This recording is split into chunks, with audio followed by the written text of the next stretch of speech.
every single time. It's a lot of pain. Okay, I think it's working. Oh, hi guys, hello. Hello, welcome. How is it going? How's it going? Nice to see you. Let me know. How is your day? Let's do a little warm up before we get into the news. We're also live on YouTube to those of you who haven't been with us for a while. I'm also live on YouTube. Oh, hi Megan. Hi Direwolf. Hi Zoe. Hello guys. Nice to see you. How are we feeling today? So many things to discuss, huh? Oh boy. Oh, are we gonna get into all of this? Hi, hello. Hello. How are you doing? What's the weather like where you guys are? Let me know. Let's do our warm-up before we get into the horrors of the war. You know how it goes. So many terrible things are happening, but also good things are happening, which gives us hope. So, hi Paulina, I see you, and hello Carolyn, hello YouTube gang, I see you guys. We're going to be looking at some stuff on YouTube too, so if you're interested in the stuff, in the maps, in the mildly disturbing and not so disturbing imagery, you can just go to my YouTube channel, which is linked in bio. I think I start to get this weird influencer voice, which I don't know if I appreciate. I don't think it's a good sign. Hi Jade, hello. Hi Steve, I'm good, how are you? We're having a very good day today. The heat wave has reached us, which is not good, but we're coping. We're doing our best to cope. Sunny and 86 Fahrenheit. 86 Fahrenheit. What does that mean? Let me find out. 86 Fahrenheit. How do you spell that? I don't know. In Celsius. Okay, it's 30 in Celsius. Okay, that's tolerable, but not ideal. I would say not ideal. It's hot as balls. Says Pew. Okay, Pew, I see you. It's gloomy. Yeah, I mean, this is what tends to happen. Oh, hello. Thank you for the PayPal. Wait, who did that? Let me see. Just got a notification. Jason. It's Jason. Thank you, Jason. Thank you so much. You don't have to, but thank you. I really appreciate it. Here it was, I think it was 35 Celsius today, but it felt so much worse. Oh, thank you. What are you guys saying on YouTube? Hello, Tim. Hello, Vicky. It's sunny heat wave here in DK, and a thunderstorm is on its way from Germany. Okay, that's on Germany. This one is on Germany. Thank you, Zoe. That's a high, hot in Alberta, Canada. 30 Celsius for us. Okay, so 30 Celsius I think is a common temperature in the chat today. Finally a bit cooler in the UK. Good for you, UK. I saw some videos of you guys celebrating that. The heat wave apparently has finally left you alone, at least for now, because I know that the UK heat feels just so much worse than heat in many other places because of the humidity, the curse of our existence. Always raining on my island. I mean, I like rain. Morning from Alaska, morning to you too. It's evening here in the western parts of Ukraine. Do you have anywhere to swim? We're off to the beach. Ah, Candice, why would you do this to me? No, I only have this pond. It's not even a pond, it's a puddle. And it's mostly beaver infested. Ah, I wish I were at the beach. Anyway, have fun. Enjoy it for yourself and for all of us, please. Megan says, was rainy this morning, but the sun is trying to come out again. Tell it to go away immediately. Honestly, based on what I am hearing, and I mean, I've only experienced, I think, just little bits and pieces of how hot it can be.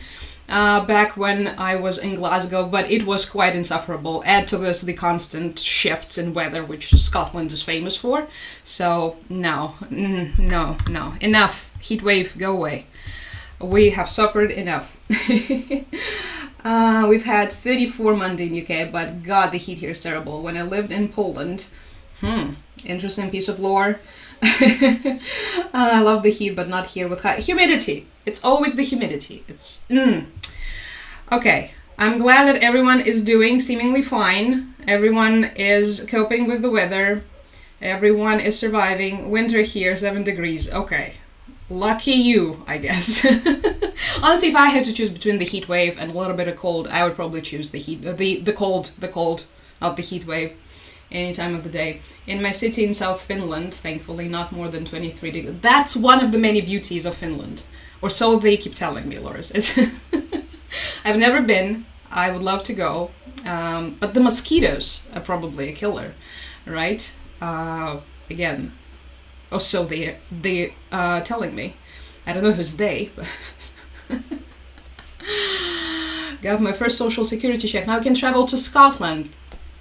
Ah, lucky you. I'm jealous. I also want to go. I want to go to the beach, and I want to go to Scotland. I want to go places. I want to live a life. I want to be where the people are. I don't know why I'm so happy today. We have so many terrible news to discuss. And I'm so upbeat and so happy and so optimistic. It's just so not like me. We have only begun to get hot. Well, brace yourselves. Brace yourself, Indictus, honestly. You never know with these heat waves these days. You never know. Megan says, I live in the north. Okay, it's because you live in the north, right? Yeah, that makes sense. Thank you. And M74, I see you. Appreciate it. 9 Celsius in Buenos Aires. Well, we have such a diverse group of people. I love it. Everyone is from all of these different places. Okay, you guys. Good to hear from you. Okay, 16 in Ireland. I saw a video of a guy being super sarcastic. A guy from Ireland being like, oh, I heard there's a heat wave in Europe, and he's standing like in the rain. It's really cold. Oh, okay. A heat wave in Europe. Cool. Good for Europe, I guess. Hi, I'm seeing you. All right. Okay, you guys. So, shall we? Okay, one more thing on the Finnish mosquitoes. Actually, this summer we have poor mosquito summer, so we have double win. Yeah, it is a double win. We also have a few. I mean, yeah, they're, popping in every now and then, but it's not as horrible as it usually is on these swamps of ours. Anywho, okay, so those of you who are looking at the map on YouTube, the reason why I have a map open the way I have it open is because I wanted to show you a far removed Russian region of Udmurtia. It's right here. What? Why are we looking at Udmurtia? Look how far away this is. It's almost in the Ural Mountains. I don't think it's gonna show us, we can try to see the satellite imagery. Now, I don't think it will show us. Okay, we're not gonna do this, but if we could do this, which would be fun and nice, the map sun. Anyway, we would see that it's very close to the Ural Mountains, which many believe to be the sort of physical border that separates, European part of Russia from the Asian part of Russia, although that's debatable. Why are we looking at Udmurtia, of all places? Well, there was an interesting drone. A friendly drone has visited the city of Izhevsk. It's right here. It's Thank you so much. The octopus. It's also, it has a brother. Thank you, appreciate it. Thank you so much. Yay, we reached the octopi goal. There's so many of them and they're dancing. So yeah, the drones have reached all the way into Izhevsk. That's, for you guys' understanding, this is where Ukraine is. It's right here. So this is approximately 1,300 kilometers towards Udmurtia in Russia. And that was quite unexpected on one hand. On the other hand, is it really? We have discussed before how our drones are now thankfully also getting more capable of reaching further, deeper into the enemy territory, because we do not have many means to respond to their strikes. We do not have as many missiles. We do not have as many drones. But when we do, apparently they can now reach Udmurtia. So it has been reported that the drones have attacked this factory in the Russian city of Izhevsk. This is where the Russian drones are manufactured. So the drones attacking the place where the drones are manufactured. How convenient. This is imagery from Russian Telegram channels showing the explosions. It's mostly, for stuff like this, the sources are usually Russian Telegram channels, unfortunately. There is no other way to get this information. So the head of the Udmurtian Republic in Russia, those of you who are just joining, we're discussing the explosion in Russia, stated that one of the factories in Izhevsk was attacked by the drones sent by the Kiev regime, which is what they're calling us. At first it wasn't specified what kind of factory that was, but then we have learned, we have found out it's something that is very hard to cover up, there was some imagery of the explosions. Let's see if we can, okay, I think it's on X, so we'll probably be able to see it, because whenever it's on YouTube, sometimes it just won't show me. Okay, here you can hear the, oh, poor cat. Drone. Everyone is okay, and here you can see the explosion. The explosion hitting the drone factory. So I think it's a very similar video, so no point in showing that. This is something. This is apparently an electromechanical plant called Kupol, this is the one that is manufacturing the drones. Why do you keep playing? Okay, a lot of swearing in Russian. This is just another reminder of what apparently can now be done. Because remember how back in the day it used to be that they would only target us and we would have no way of targeting them. Well, this is one of the examples of how this changes. And I don't see the video that, let me see, maybe this is the one. You can see on some of the footage how the drone is hitting the facility. I don't think that's the one, unfortunately. Okay, that's already the smoke. Oh, the music is playing. Okay. Yeah, just something I wanted to start from, but unfortunately from here on out we will be getting into the... Oh, hi Karen, hello, already discussing the strikes. We started with the one deep into the Russian territory, but we've also had, as always, daily Russian strikes on our territory too. So today, Kherson unfortunately has suffered. To those of you who do not remember where Kherson is, our poor, ever so suffering city of Kherson, we go to the southern Ukraine. This is where Kherson is. To those of you who do not remember, if you're looking on the map right now, if you're on YouTube, you could see that it's in green. It's in green because it was under the Russian, thank you. It was under the Russian occupation, then it was liberated by our forces, but these days it's under, hi Dave, thank you, under constant strikes, right? We have discussed, you can see how close the Russian forces are positioned across the river from the city of Kherson, so it's within reach of so many different types of, thank you guys, so many different types of Russian munitions. And so one of the strikes that I wanted to tell you about that happened today, unfortunately it targeted a hospital. So this is in the city of Kherson. There were 5 arrivals, 5 hits into the hospital. Let's see if it will play the video of people already on scene working with the debris. There were injured among the patients and the medical staff. This is what the hospital is looking right now. This is the just the devastation, the overall devastation. As you remember, of course, officially, Russians never target hospitals, but in practice, we know they have been repeatedly for many times over. I think throughout the years we've lost count at this point. So in this particular strike, there were 3 workers who were injured and also 5 patients. Let's continue with the video. Почав перший з-під завалу виймати хворих і надавати допомогу. Зараз хворі знаходяться в офтальмологічному відділенні.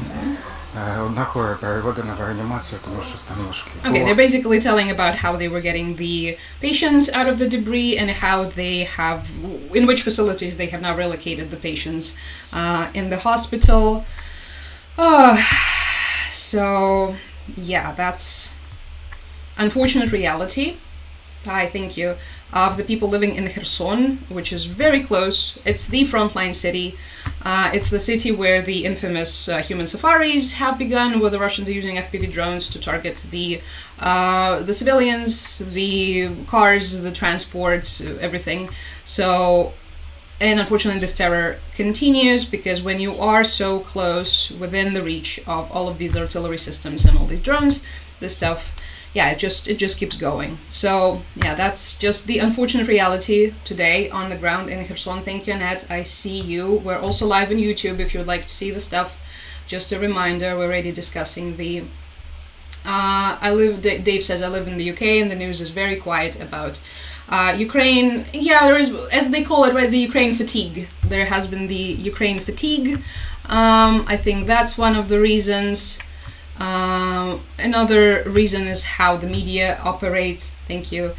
So I'm not really surprised, to be quite frank with you. Okay, so this is what happened in Kherson.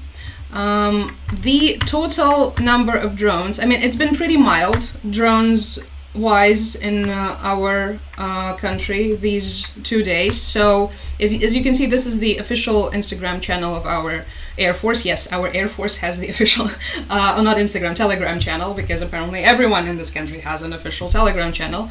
So you can see that, for instance, this massive attack on 29th of June that we have discussed during the last stream, during that one there were a total of 537 various missiles and drones. You see, it has this like neat infographic, so you can retain the information about the missile strikes better if you follow their Telegram channel.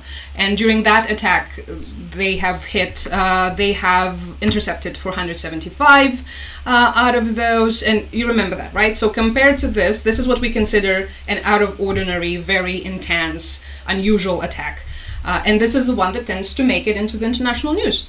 The ones that are more regular is like this one, like the one that we had on the 30th, the one that we had yesterday, and the one that we had today. So yesterday it was a total of 52. As you can see, it's only drones. So if you look at the little imagery of the little drones, there is no little missiles next to it. I hate it here. Anyway, it means the strike was not combined. So. Good, and out of these 52, 47 were intercepted. Out of them, 33 with the radioactive, radio electronic, not radioactive. And today it was 118, and you can see a little missile was added. That's because it was a combined strike. So out of 118, there were 79 intercepted. And yeah, just used through different means. It's usually different types of air defense working together.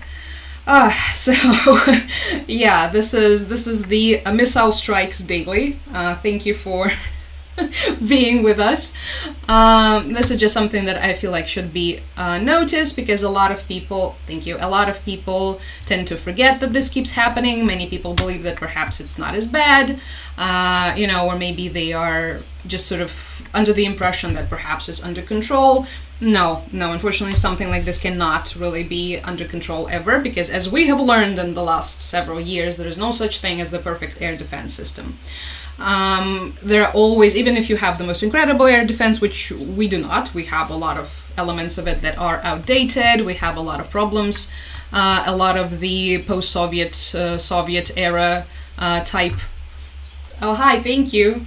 How should I pronounce you? Is it okay if I call you Jay? Or should I call you Jay Shay? But thank you. So yeah, just an overall lesson in the importance of air defense and how no air defense system is unfortunately perfect. So, which, now that we're on the topic of air defense, should we talk about the munitions that were halted? We will in a second. Isn't the war over now? My American media is talking about trade deals. Which makes sense. It makes sense for the media to do something like this. I'm not particularly surprised. It's not over. It keeps going. It's pretty much, in certain regards, just as bad. In some places, it's worse. It depends where you look at on the front lines. There are Russian advancements daily. There are daily drones and missile strikes. So yeah, it keeps going, which is why it came as a major disappointment for some, seeing these news about Pentagon halting some promised munitions for Ukraine. One of the, I think, most devastating parts is the fact that among the munitions that were halted is the Patriot air defense systems that we are using. And yeah, we're gonna get into this in a second. Let me see what you guys are saying. Apologies. TikTok always gives me so much extra information and I'm not sure what to do with it. It's like all of these badges and you should do this, you should know TikTok, you do not command me. I'm a free human being.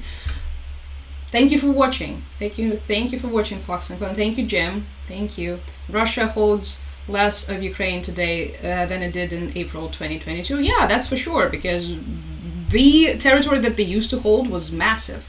After their advancement in 2022, we have had 2 successful counteroffensive in Kharkiv region and in Kherson region that I'm going to show you on the map right now. You can see them on this wonderful map in green. These green areas are the ones that have been liberated by our forces. So that's the one that I was just showing you. This is Kharkiv, because it's the region that surrounds the city of Kharkiv, and the one in green is the Kherson region in the south. So they were liberated. That's true. That's true. Okay, I'm gonna call you Jay. So yeah, let's talk about the halted munitions in some greater detail. It was first reported by Politico, but then of course the rest of the media quickly caught up. We even got the New York Times talking. We're gonna look at their article in a second too. So I think, yeah, they were the first ones to break the story, or definitely among the first. Thank you, Dave. I appreciate it. Among the first ones who did, and the actual list of things that were halted, at least the preliminary list of things, it's mainly the air defense, so the, thank you, it's the air defense, so Patriot air defense rockets, it's the 155 millimeter shell rounds, so the ammunition, thousands of rounds actually, and if you know how starved our side is for those, you would understand how devastating this could potentially be. And there were other high precision munitions, and there were also, I believe, the grenade launchers and the Stinger. So it's like it's a lot of stuff that have been previously approved, and a lot of it apparently was already on its way to Ukraine when it was not anymore when it was turned around. So the decision was driven by the Pentagon's policy chief Elbridge Colby, which, side note, what kind of name is Elbridge? This is such a, I don't know, 1940s name. No, am I wrong? It's like Myron or something. Anyway, Elbridge Colby. And this is the guy that is currently being dragged by literally everyone on the Ukrainian Twitter because of this. Everyone now believes that it's entirely Elbridge Colby's fault, but Elbridge Colby, I don't know if I have anything in my bookmarks regarding him. I think I did. The guy that they're currently blaming, he became something of a, I don't know, minor American celebrity on the Ukrainian internet back in 2022, because he was among the people who were quite open about how pretty much Ukraine should be abandoned. Oh yeah, I have it. I have the screenshots of his tweets from February 24th, 2022. We face a two-front challenge from China and Russia, says Elbridge Colby. Right now, any credible strategy for dealing with them both must reckon. Thank you, Carol. Hi, already discussing Elbridge Colby and the halting of the weapons to Ukraine. Welcome. Any credible strategy for dealing with them both must reckon with the scarcity of our power and the challenges of geography and time. We can't dominate everywhere. It's a very interesting timing for this type of post, because this is 24th of February 2022. This is when the full-scale invasion of Ukraine has begun. So this is like, we're literally amidst just the Russian, full-scale Russian invasion, all the tanks rolling in. Elbridge Colby has things to say about Taiwan. Anyway, I lay out an argument, says Elbridge, why we should prioritize our ability to defend our allies against China in Asia. I also argue we can plug gaps in NATO Europe by pushing greater European defense effort while maintaining a narrower direct military contribution. that's it, right? That's the gist. Why is it so significant? Well, because that's pretty much Trump's admin's foreign policy in 2 tweets by Elbridge Colby. How interesting is that? Right, so we're talking focus on Far East Asia, so countering China, whatever that means, and also plugging gaps in NATO Europe by pushing greater European defense. So, as they said, basically, the idea here is that the US will be dealing with China and that the Europeans should be dealing with Russia. Right, so this is what it illustrates here. And this guy's being dragged right now. But I think it's a bit silly to blame it all on him, because obviously something like this couldn't just be signed off by one guy. I understand that he's like a policy chief and he's important and his name is Elbridge. So yeah, that must mean something. Anyway, so where did we stop? So yeah, it was driven by him, according to Politico, and was made after a review. This is the official reason that they're citing. After a review of Pentagon munitions stockpiles, which is, don't even get me started on these Pentagon reviews. Every time they review something, it's just, remember that one time when they have miscalculated something in like billions of dollars, and then the entirety of MAGA Twitter started yelling at Ukraine because it was somehow our fault. Yeah, good times. So, leading to concerns that the total number of artillery rounds, air defense missiles, and precision munitions was sinking, according to 3 people familiar with the issue. The initial decision to withhold some aid promised during the Biden administration came in early June, according to the people, but is only taking effect now as Ukraine is beating back some of the largest Russian barrages of missiles and drones at civilian targets in Kyiv and elsewhere, just like we discussed. So daily, either combined strikes on missiles and drones, or like we saw yesterday, only drones or occasional missiles. The Russians like to mix it up a bit. Elbridge gets him points somewhere.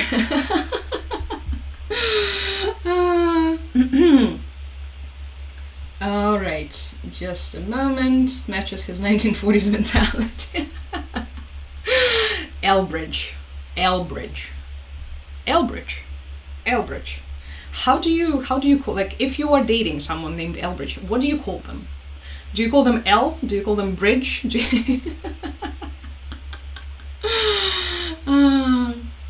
Every time I say that, people are surprised, as the media in USA often sound like Russia. I think it could be by design.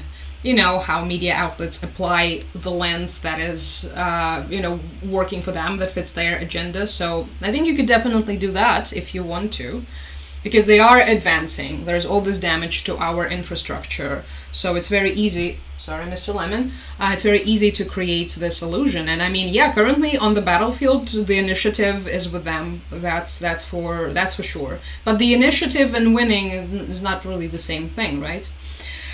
But the situation's not good. That's for sure. Hi, Alan.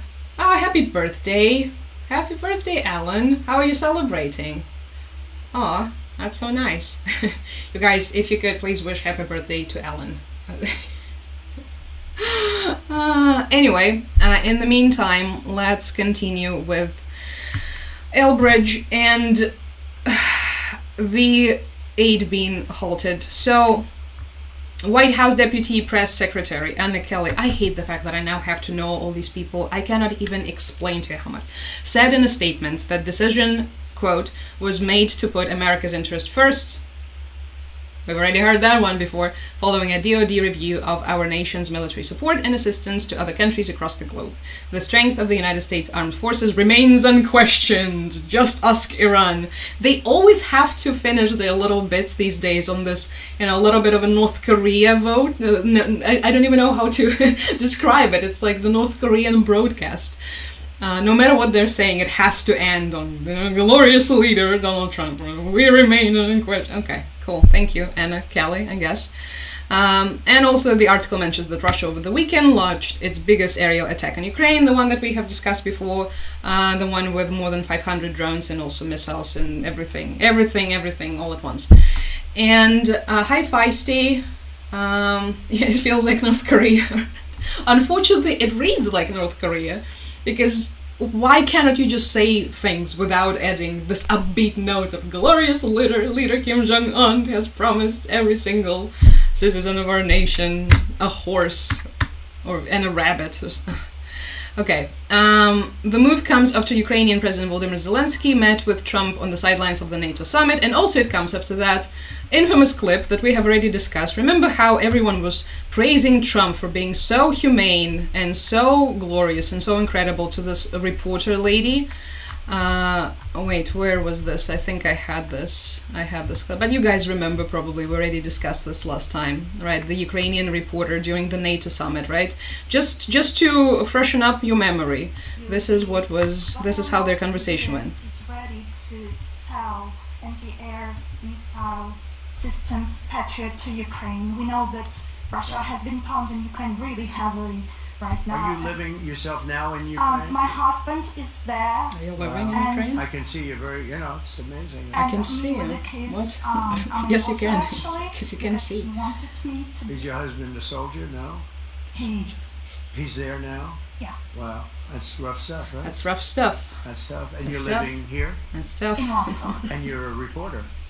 Yeah, he doesn't know where Warsaw is. let I me don't just think tell so. you, they do want to have the anti-missiles, okay, as they call them, the Patriots. And now he's going to do a little ad for the we're gonna see Patriots, if as we we can make remember, some right? available, They're very hard to get. We need them too. We were supplying We need them to. So, Israel. an interesting part here. Okay, They're very effective. 100% effective. Hard to believe how effective. And they do want that more than any other thing, as you probably know. That's a very good question. so that's the one that everyone was complimenting him for. It was like, the way he talked to her, he saw the suffering in her eyes, he saw how he felt her pain, he was so compassionate, he was so understanding.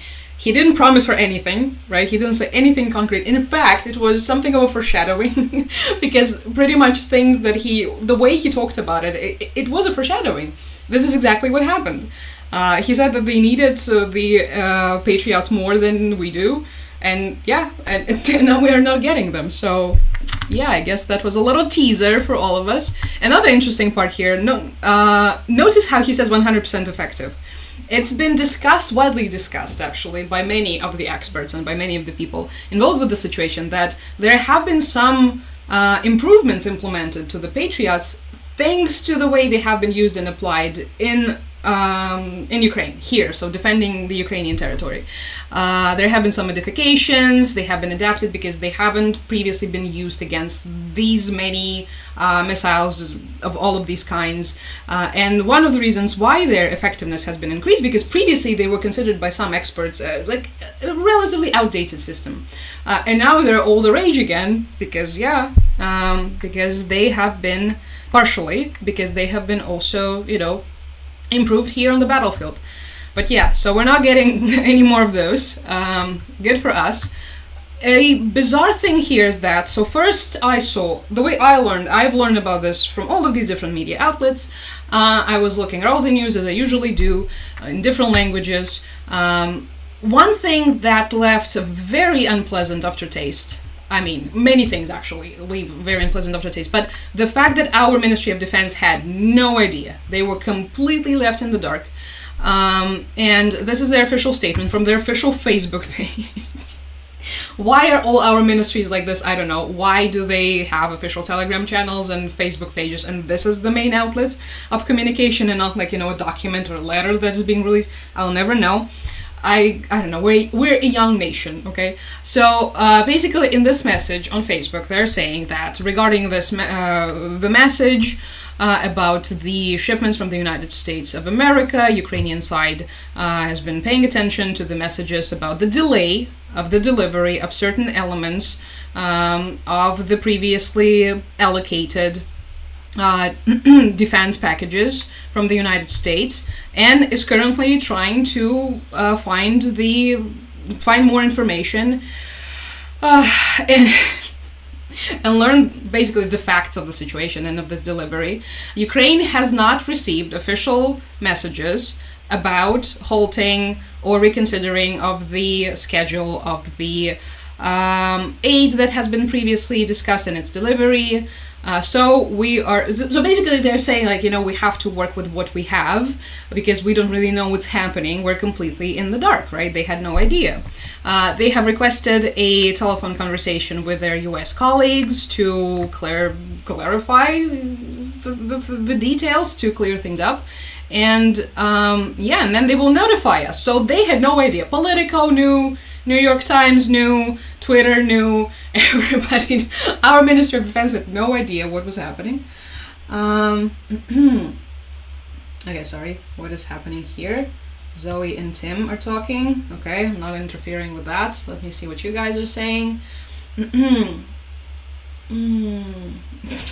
Paul. That's very dark, but I'm afraid this is true. Yeah, this is definitely going to be one of those defining events for generations. Do you think Western military have been testing their equipment in Ukraine? Oh, I don't think. I know. I think by this point in time, it's something that no one is really even hiding. And there's all of these reports. They're also gathering intelligence. They're gathering intelligence on the Russian systems. They're getting intelligence on other, like the North Korean troops operating, for instance. Some of the equipment that has been captured is brought back to the United States, for instance, and I believe to the European countries as well. There was actually a very interesting precedent when a Iranian drone that was shut down over Ukraine by our forces, it was brought back to the US so that they could study it, you know, and see what kind of improvements the Russians have made and whatnot. And then they tried to pretend like it wasn't shut over Ukraine, like it was shut over Israel or something, but it was shut down in Ukraine, and you could actually prove it because of the serial number of the drone. So I don't know why they did this. It's one of the Trump administration little Ukraine, screw Ukraine little numbers. So yeah. He doesn't even know how to pretend empathy. Right. Just, it's so bizarre. And it was so weird how, it's like seeing all of these media outlets trying to gaslight all of us. And, oh, he's so compassionate. He's such an empath. Look at his eyes. Look in his eyes. He sees her. He understands that woman's pain. It's like, he is not seeing anything. He's thinking about having a Big Mac on his private plane and flying away and going golfing. That's what he's thinking. This is what's in his eyes. Anyway, so this was our Minister of Defense and their message from 6 hours ago. After that, it was reported. Wait, is it on their Facebook page? Let me see. It's not on their Facebook page, but it was reported by some media outlets that they apparently have requested an explanation from the U.S. Embassy. I think this was the... Wait, was it the Ukrpravda that was reporting on this? Let me see. They have summoned the embassy people. Zelensky already recorded the message. You guys, it's getting real. Yeah, Zelensky has already recorded the message. Let's go to his Telegram. Yeah, it was 30 minutes ago. Let's see. Look at him. Бажаю здоров'я, шановні українці. Кілька важливих речей за сьогодні. Щойно була зустріч з підприємцями, членами американської торгової. What are you talking about? No, I don't want to know about your meeting with the... Okay, so he is saying, there's a summary, that they're also working out what happened. He doesn't know what happened either. Okay, wonderful. And they're trying to figure out the details, especially regarding the components to the air defense systems. And and then he talks about the further negotiations with the European Union. Okay, so he doesn't know either. Okay, I thought maybe it's gonna be like, because sometimes he records like a very the message that hits hard. Thank you. And sometimes he doesn't. It depends on his mood, I guess. So, Sanich, come on. We call him Sanich when we like him. When we don't like him, we have a bunch of more offensive nicknames for him. But on the days we like him, we call him Sanich because he's Volodymyr Alexandrovich, right? So his patronymic, right, is Alexandrovich.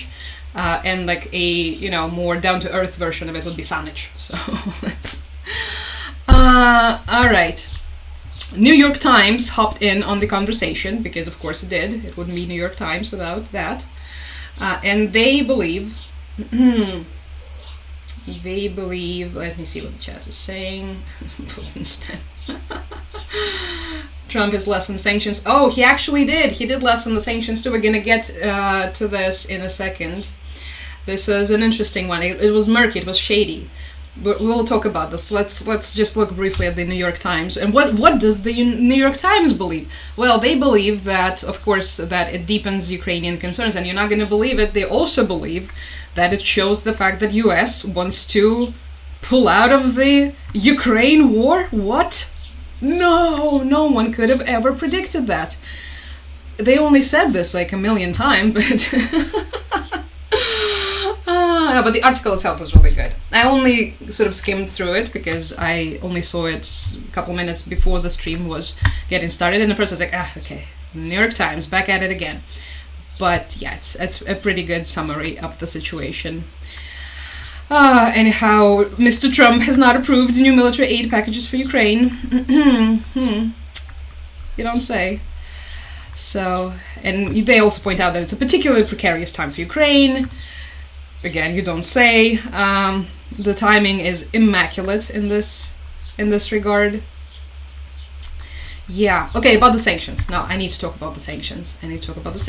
Do I have any article about that? Maybe I don't, but I have read about it. It's so interesting because the way they did this, they lifted the sanctions of the new Syrian government, and simultaneously they have also lifted the sanctions of the Russians, which was a masterclass in sanctions lifting, because everyone is pretty much talking about how the sanctions of the new Syrian government have been lifted, and no one really mentions the fact that it's there's an additional Russian twist to the conversation. Hey, where was I think I did. Okay, yeah, there we go. That's the one from Ukrinform. That's from the Ukrainian media. The most interesting one is the fact that he lifted sanctions from Rosoboronexport. Let me see, Rosoboronexport. I love these Soviet era words. Let me see. Of course they have the Wikipedia article. The sole state intermediary agency for Russia's exports and imports of defense-related and dual-use products, technologies, and services. So it's literally directly a part of the Russian military complex. The Rosoboronexport Federal States Unitary Enterprise set up in 2000. Okay, nobody cares about that. So yeah, industry, arms industry. Headquarters, Moscow, Russia. Moscow. Yep. The legal successor of the state arms exporters which existed in the ex-USSR and present-day Russia. Incredible. 10 out of 10. So let me translate this one. Let me just do this real quick. So yes, President Donald Trump, who has lifted sanctions against Syria on July 1st, has also excluded some Russian banks, institutions, and individuals from the blacklists. Yeah. The former head of Kalmykia, for instance, is no longer in the sanction. In 2015, he was accused of supporting the regime of then Syrian President Bashar al-Assad. That's the now fallen Syrian dictator who is currently hiding in Moscow, allegedly, but it's not a fact. It's just something that I like to believe, that he lives together with our disgraced former president Viktor Yanukovych. Anyway, then his assets were frozen, so I guess now they're unfrozen because the sanctions from that guy were lifted. So. Okay.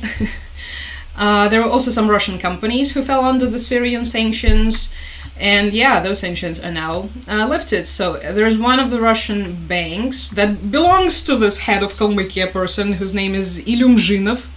It's the Russian Financial Alliance Bank. Another bank, what? I don't know, but that is some... Anyway, just a bunch of unknown banks, but if they're unknown, it means it's like private banks used for some private operations for the Russian oligarchs and just the upper echelon, the Russian Federal State Enterprise.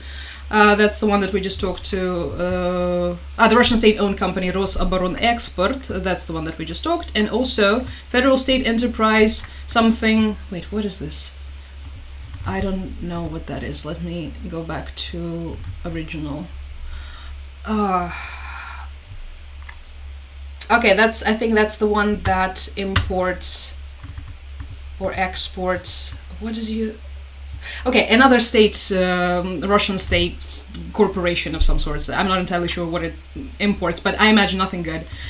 And yeah, so that was unexpected, and I liked this little twist about how it happened from hi Nicola, hi, from the angle that no one really expected, from the Syrian angle. Oh well, I guess that also happened. Mavin says, you forgot about the javelins that Trump gave Ukraine. You guys keep bringing them up. Every single time there's a conversation about the ongoing, full-scale Russian invasion of Ukraine, you bring up the javelins that Trump gave to Ukraine a million years ago during his first presidency. It was incredible. It was an incredible, powerful gesture.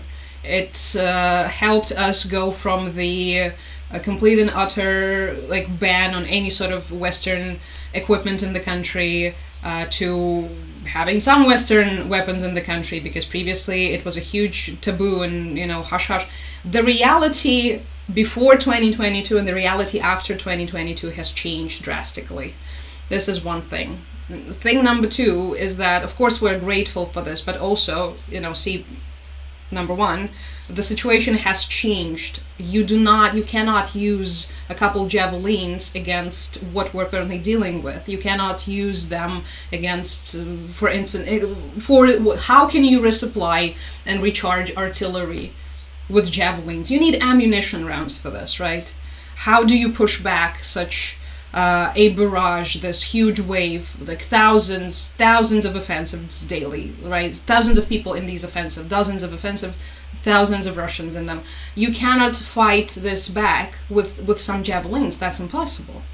So while, of course, you can be grateful and you can recognize that this was an important step, it does not negate the fact that what is being done right now it's not good. It's literally actively playing into the Russian hands, right? So, I don't know. The javelins were nice. Thank you for the javelins. It was really appreciated. It was back in the day.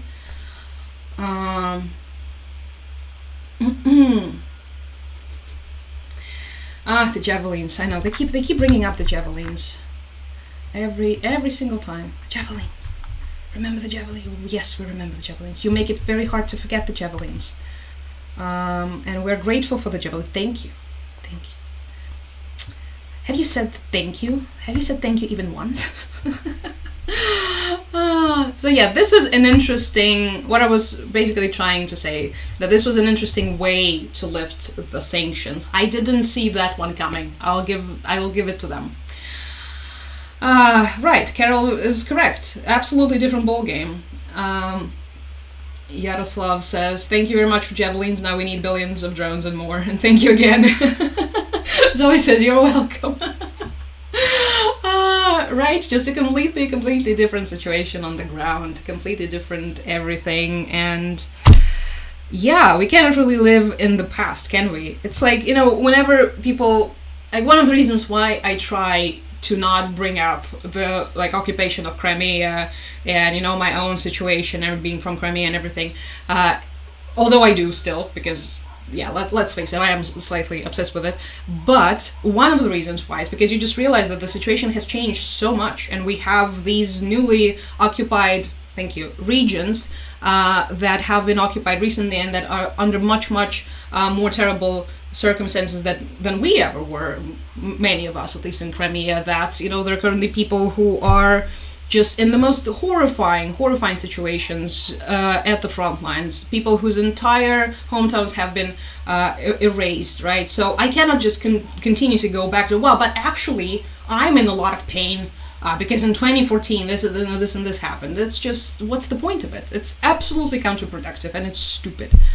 So yeah, you have to exist in some, world of your own delusion to just continue, but back then, but that thing that happened a million years, Okay, a thing happened a million times ago. Please move on. Thank you, but please move on. Wait, was there anything else I wanted to say about my new best friend Elbridge? What's his face? Colby. I don't think so. Okay, this was back when he was nominated. Trump administration nominates two former Hawley advisors for senior Pentagon roles, and this is back then already, I think. Okay, no, this is just a profile on Elbridge, but basically there's so many articles that just confirm that Elbridge's main priority is China and also Israel, and not Ukraine. Well, I mean, we already got that, so... Okay, we'll somehow have to live without it. An interesting question here is, of course, as always, what will Europe do in this situation? Because, of course, we can always, hopefully, rely on our European partners, huh? Do you guys think we can rely on our European partners? Well, I honestly, jokes aside, I do think that we can, and hopefully we will, because something that is continuously pushed aside in the entire conversation surrounding the aid to Ukraine and all of this that continues back and forth these days with Trump administration and the aid and how much aid it is, the fact that the Europeans have supplied us with tremendous amounts of aid as well, and it continues flowing in, and there are also European air defense systems as well, including German Iris-T, for instance. I think they are the most famous ones out of the entirety that we have gotten, so this could be potentially, a game changer regarding air defense, as much as I hate the word game changer. But so yeah, nothing is over. Nothing is over. I know I keep telling you this, but if we survive 2022, I think we can survive this as well. Just a funny tweet. While we were on the topic of the past situations and stuff, there's an image, to those of you who are not on YouTube. You should be, by the way. Anyway, an image of the original Russian T-90 tank pictured in Horlivka of Donetsk in July 2015. So this is when the military invasion of Donbass has begun. This is when the Russian forces entered Donbass, and the comment says, pro-Russian people will earnestly try to convince you that Donetsk and Luhansk so-called separatist forces merely stumbled across factory new T-90s and T-72 in the woods, the way you would happen upon a patch of truffles or a waterfall. Yeah, that's one of the narratives surrounding the beginning of the war in 2015. Well, in 2014, the annexation of Crimea just sort of happened because Crimea decided to vote in a referendum and the Russian soldiers just magically appeared. And in Donetsk and Luhansk, people just magically stumbled upon the tanks and mortar throwers and the guns and Girkin who? FSB who? We don't know her. Anyway.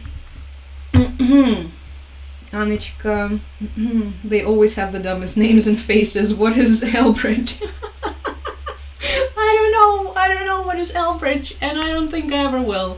I think this is something that is beyond my comprehension, and I think it's for the best. I think we can live without this knowledge. Okay. Hi, hello. We already hi Kristen, sorry, I think I missed you. Carol says the javelins is such a bizarre thing to bring up. Oh yeah, talking points, I think. Have you said thank you once? Best quotes from J.D. Vance. It's like giving a hungry person a sandwich and then wondering why they're still hungry later. Kinda, right? In a way. And also, have they said thank you? That's also very important. There's this also... I think, that's pretty much the motive of this entire bizarre phase in our relationship with, ever since the Trump administration started, is that these days it's the stuff that has already been discussed, the stuff that has already been decided upon in the past, the stuff on which I imagine the documents have been signed, all these agreements, all of this is being renegotiated and brought back, and all of a sudden there are all of these hidden clauses that were not actually there. Right, there was no... but now they are, magically, so now you have to also take that into account. And now you also have to apologize and say thank you, and also you should have seen this coming, and also you should pay us back, and also you should give the minerals, and right, so all of this is retroactive, and just not very cool. But again, I don't think any of us expected anything else from Donald or Elbridge or the what's the one, the alcoholic, what's his name, Pete Hegseth, right? Maybe someone did. I didn't expect anything from these people, so just read that the US has suspended arms. Yeah, that's John, this is what we have just been discussing in great detail, and how our Ukrainian Ministry of Defense has been completely left in the dark regarding this, and so was our president and everyone. The media just broke this news, and all of us were extremely confused about the situation. So, I mean, some of us were not. I woke up, so I was like, okay, yeah, that makes sense. Told you so. I don't know who I said this to. My dogs, probably. Okay. TikTok wants to turn the stream off. No, you're not gonna do that. Hi, Dizzy. Yay, I'm still here, discussing the news. You can also join us on YouTube if you want to. Hi, Mats. Is this a motorcycle? Is it taking me out of this madness? Is it driving me away someplace nice? Thank you. Thank you. I really appreciate it. I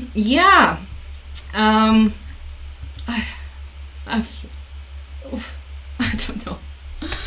Oh, we're so tired, but it's okay. We can live. We can make it work.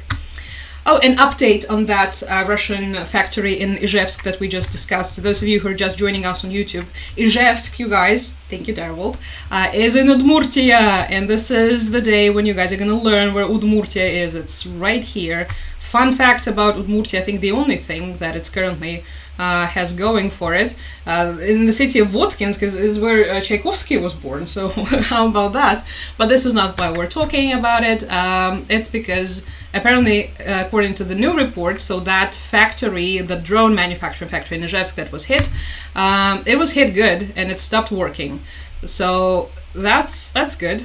Because sometimes you see these explosions in these military facilities in the aggressor country, and they don't really result in anything, because sometimes the drones miss, sometimes perhaps there is not enough the explosives. But in this case, yeah, okay, they have stopped the manufacturing, which is good. Now this is an update on on the drone facility immediately.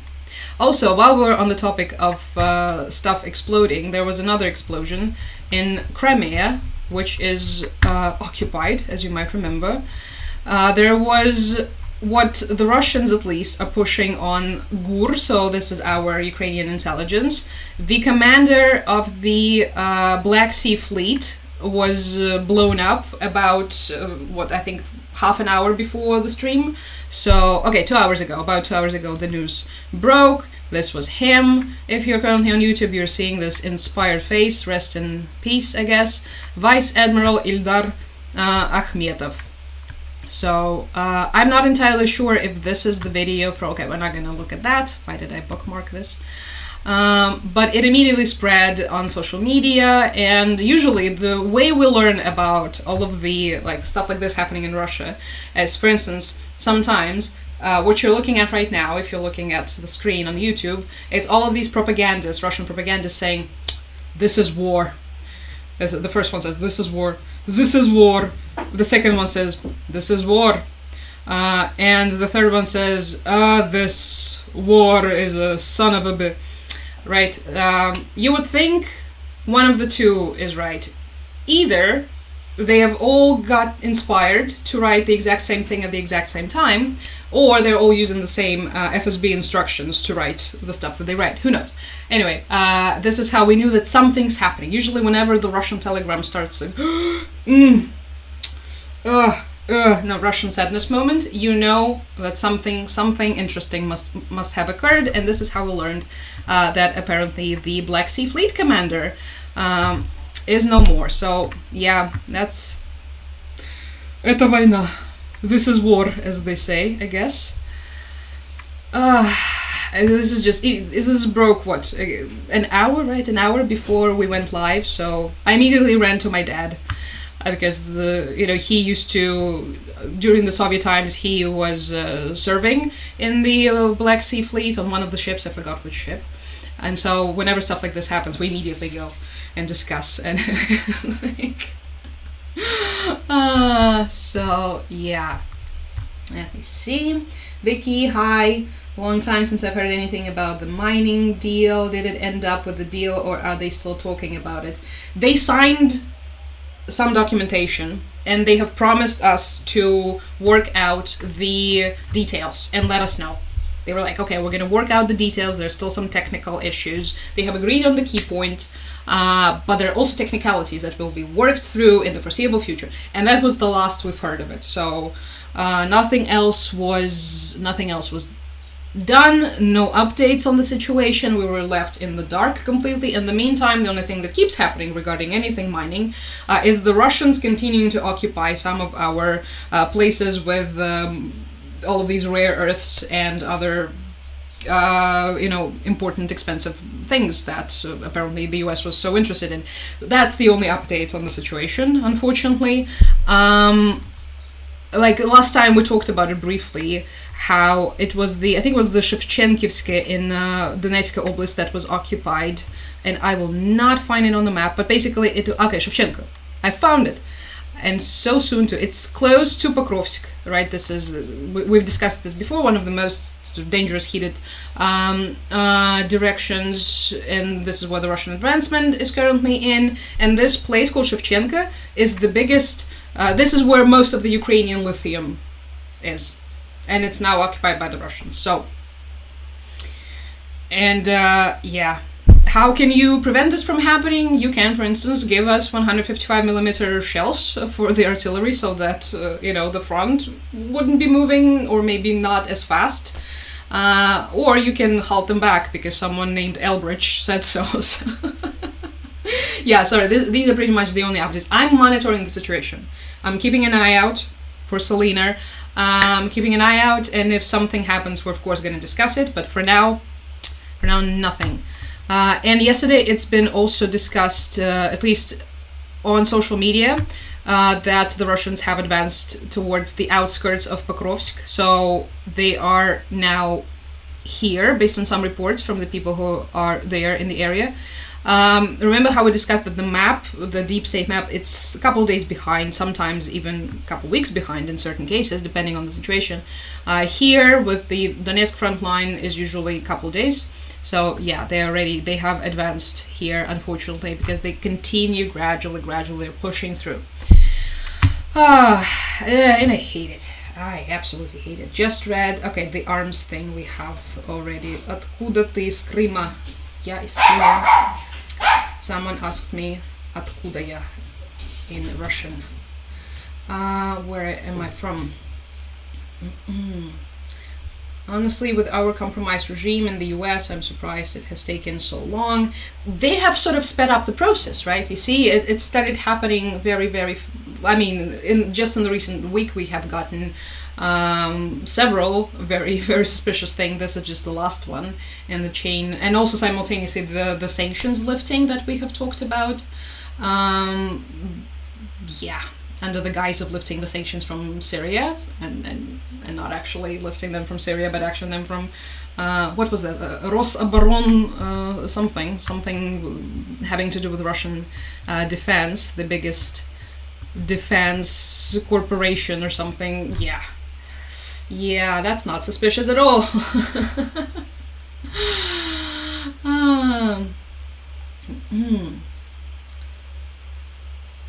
Occupied LMFAO. What are we laughing at, D? Are we laughing at occupation? Or are we laughing... What are we laughing? Are we laughing at words? I'm sorry, I didn't come up with them. It's your language, I assume. So... We're speaking it because we're trying to communicate with you, right? Anyway, Trump just probably guaranteed the rare earths go to his library. Oh, Christ. Imagine him collecting all of these rare earths. like a Disney villain of sorts. Like how in Hercules, Hades had this special room that only had the immortality juice. Yeah, Trump has that, but with minerals. Hi Martins, thank you. Are you a Liverpool fan? No, unfortunately I am not. I'm not really into football. Sorry. I know that is this the end of our relationship? Hi Henrik, how's it going? Do we know if the Russian people are struggling financially? Yeah, there has been a massive information campaign in the last couple of days from our side to spread this information. The overall, from the people's perspective, yes. Everyone that I talk to who are in different regions of Russia, who have family in different regions of Russia, point out thank you Francis, how much more expensive things have become. So, especially in Crimea, but it's occupied, right? It's the occupied territory, but I mean, they still a part of this ecosystem, and they obviously suffer with the rest of them. The prices there have been crazy. They have skyrocketed. They're on the level of some big Russian cities easily.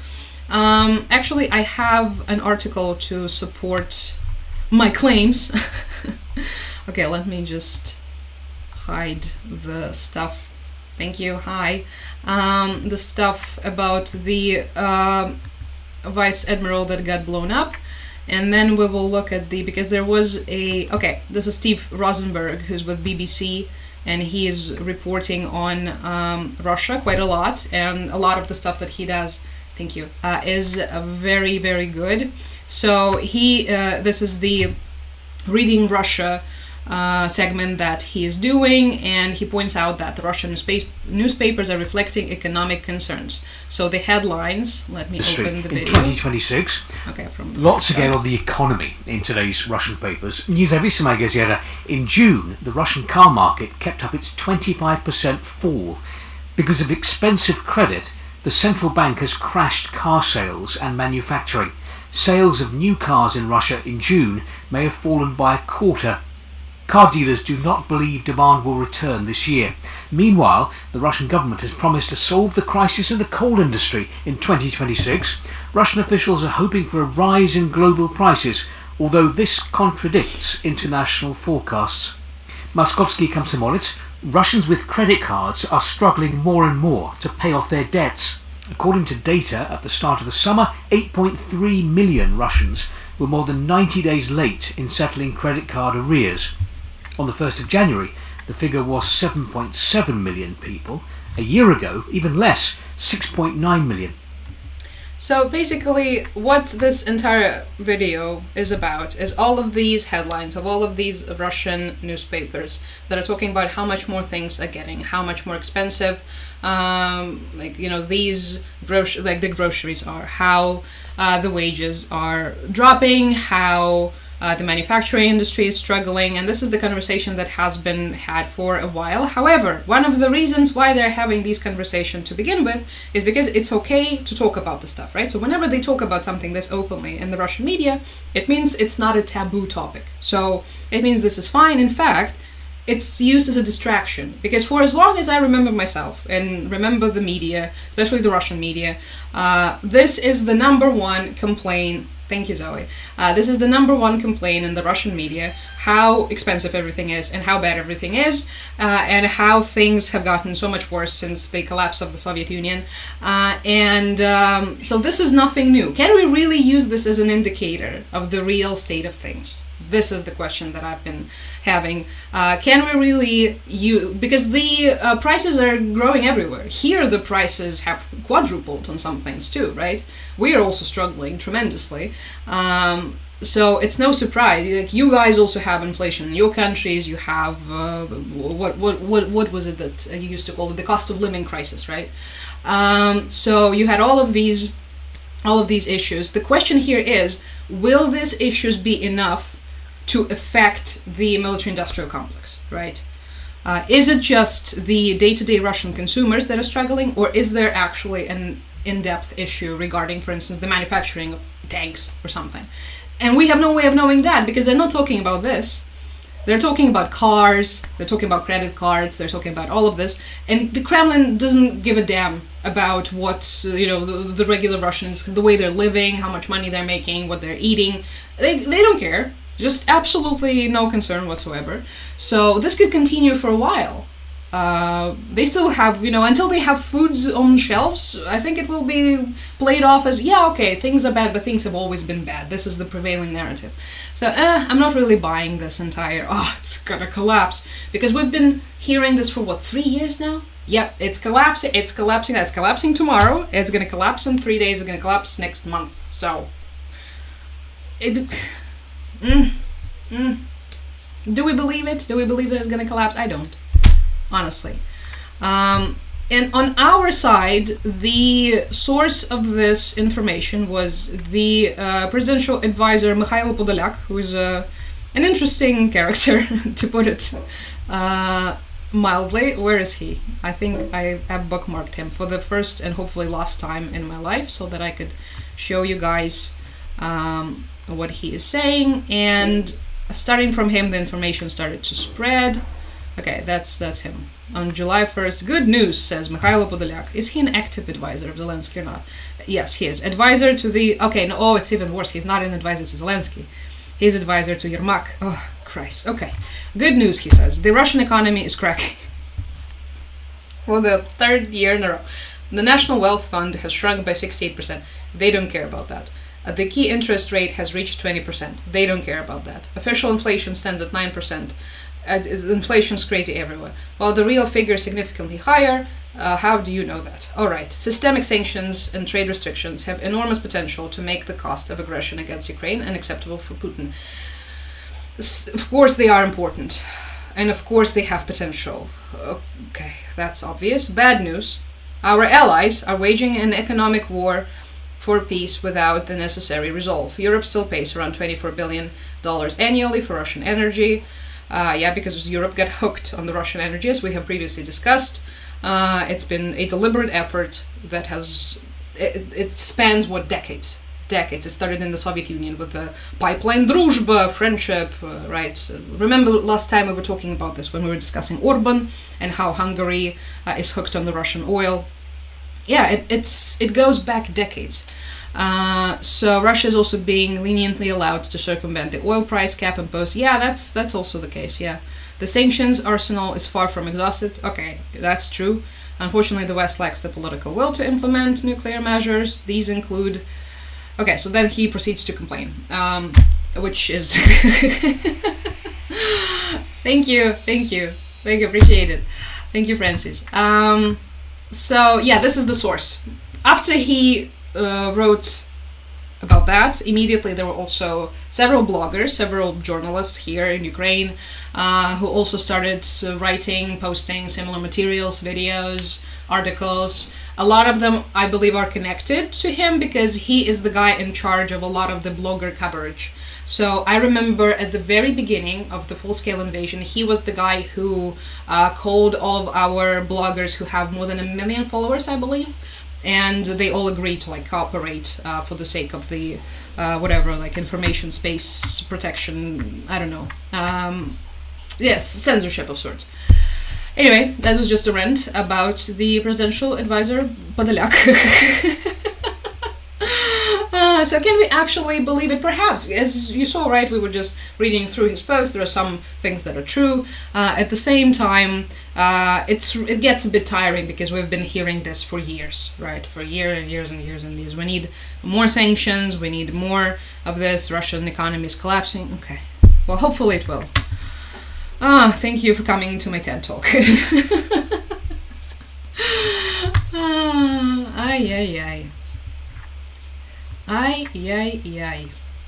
Oh, God. This is yet another example.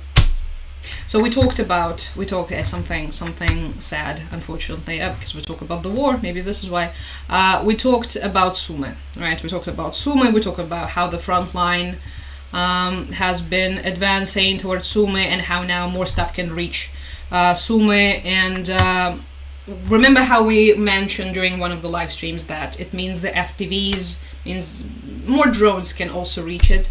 And yeah, immediately here's the headline that Russia attacked Sumy with a drone, and the bus driver managed to drive away, and thankfully the passengers were not injured. But yeah, it means they attempted to hit the bus in Sumy with an FPV drone.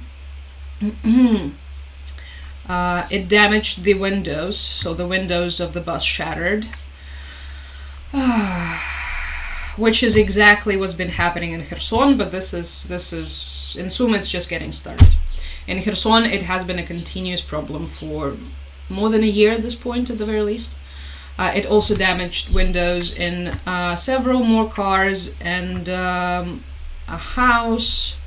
Yeah, there's some images from. So it begins. So it begins, unfortunately, because this is what happens when this thing gets closer to you, when the front line approaches you and you're now within the range of the drones. Oh boy. But still, there's still no mandatory evacuation from Sumy. The conversation about remember the 50,000 Russian troops that are allegedly concentrated somewhere in the Sumy vicinity, so somewhere either at the front line or basically that were sent there to reinforce the Russian advancement. For now, fortunately, there still haven't been any other major breakthrough. It's just we just keep hearing about 50,000 people. The front line is getting closer, the fighting continues, but Oh,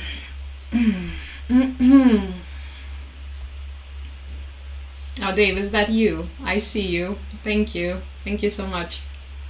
Thank you for the PayPal. Appreciate it. The EU will have a summit with Moldova on 4th of July for opening the chapters, but sadly Ukraine will... Yeah, remember we discussed that. Thanks to Viktor Orban, our favorite guy. Not so much. Let's see. Viktor, where are you? That's him. That's the Prime Minister of Hungary, you guys. That's the one that's been blocking the conversations about the Ukraine accession into the European Union.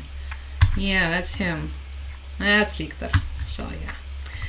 Hopefully Moldova's case will be much more successful, because there have been talks about the Russian activization in Transnistria. Did I bookmark the article or not? Perhaps I didn't. Let me see. If not, I'll just show you on the map where you are from Moldova, you know where Transnistria is, but the rest of the gang might not. Yeah, so this is an article that was reporting Putin, Russia's massive troop surge to Moldova breakaway to save European land bridge dreams. And as you can see here, right, this is Transnistria right here. This is the area of Moldova under the Russian control, so basically like a Russian proxy. And you can see this part. This is the Russia-occupied territory of Ukraine. And as you might remember, a lot of their plans had to do with creating this bridge, right? So occupying all of the Ukrainian south, basically taking away our access to the Black Sea. And one of the possible scenarios for that was to connect, the two occupied parts, basically cut through the Ukrainian territory and connect Transnistria to the Russian occupied territories, and occupy Odessa region in the process. So, and Mykolaiv too.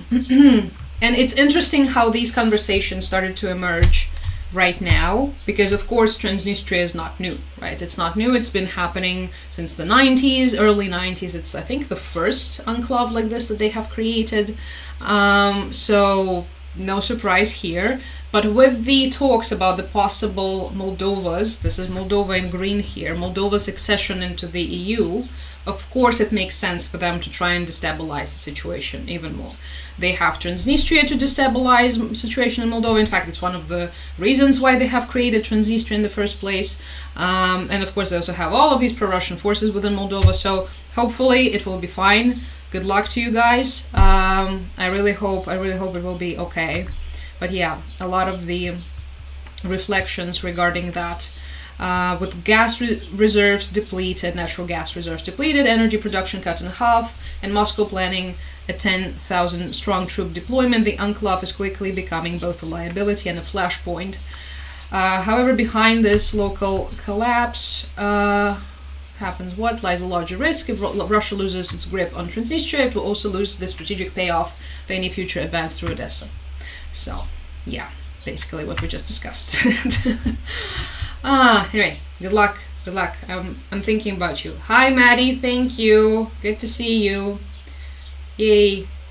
How's the bridge? The bridge still standing. The bridge is still there. That old annoying thing. If you mean the Crimean bridge, that's the one that's still... It's still there. It's still there. It's getting on my nerves, but it's still there. Hungarian pride was really encouraging. It was. Orban did everything. He tried to scare them so that the people wouldn't show up. He tried to threaten them. He wanted to cancel it, and the people still showed up, and it was incredible. It was huge crowds of people. Tens of thousands of people. So, yeah. Hungarians know, yeah, they know what's up. I think Orban's era is coming to an end, and he can feel it too. So, yeah, that's why, one of the reasons why he's been raging more recently. I've been watching live cams every night with friends. Sumy has been what? Yeah, sorry. Heroям слава. Thank you for that. Anyway, military targets only. I take, yeah, we know all about the military targets only, right? I take Darth Putin more seriously than real Putin at this point. Which, yeah, I think it's just one of the ways to handle it, just to keep yourself sane, because that version is much more, it's just better. It's just like Putin 3.0, the version that doesn't really get on everyone's nerves. Okay, so we talked about how Trump apparently lifted some of the Russian sanctions. We talked about the weapons halted and the potential bridge to Transnistria. We also Lukashenko is back in the news as well. Again, this mysterious thing with him pardoning political prisoners continues, which you guys remember how confused we were about the release of the political prisoners before, after Keith Kellogg's visit to Belarus and all of the hugging they did with Lukashenko. And now he pardoned 16 more people, including the ones who were put behind bars for extremism, it's another political persecution stuff from Belarus. And now, they're pardoned. How about that? So it continues, this mysterious thing. And the question remains, what was he promised? What was he promised in return?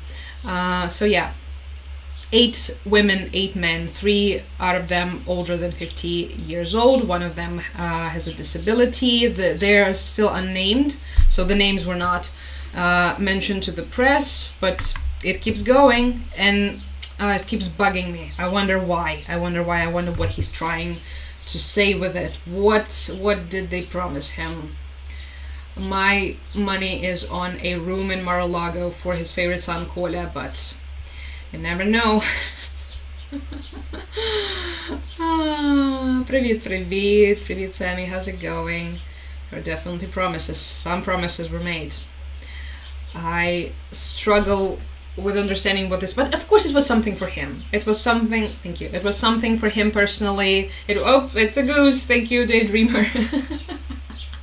The geese attacking. Hi, Nick.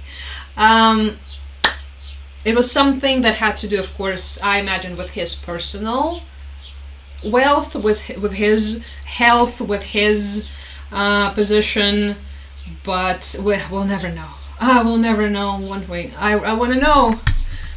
And we can only guess. We can only guess, unfortunately. There's also... Thank you, Maddie. Thank you. I see you. USAID has been officially shut down. Yeah, that was unfortunately something that we all saw coming. So yeah. It is now, the function has been passed to State Department, and it's gonna work under the principle trade instead of aid.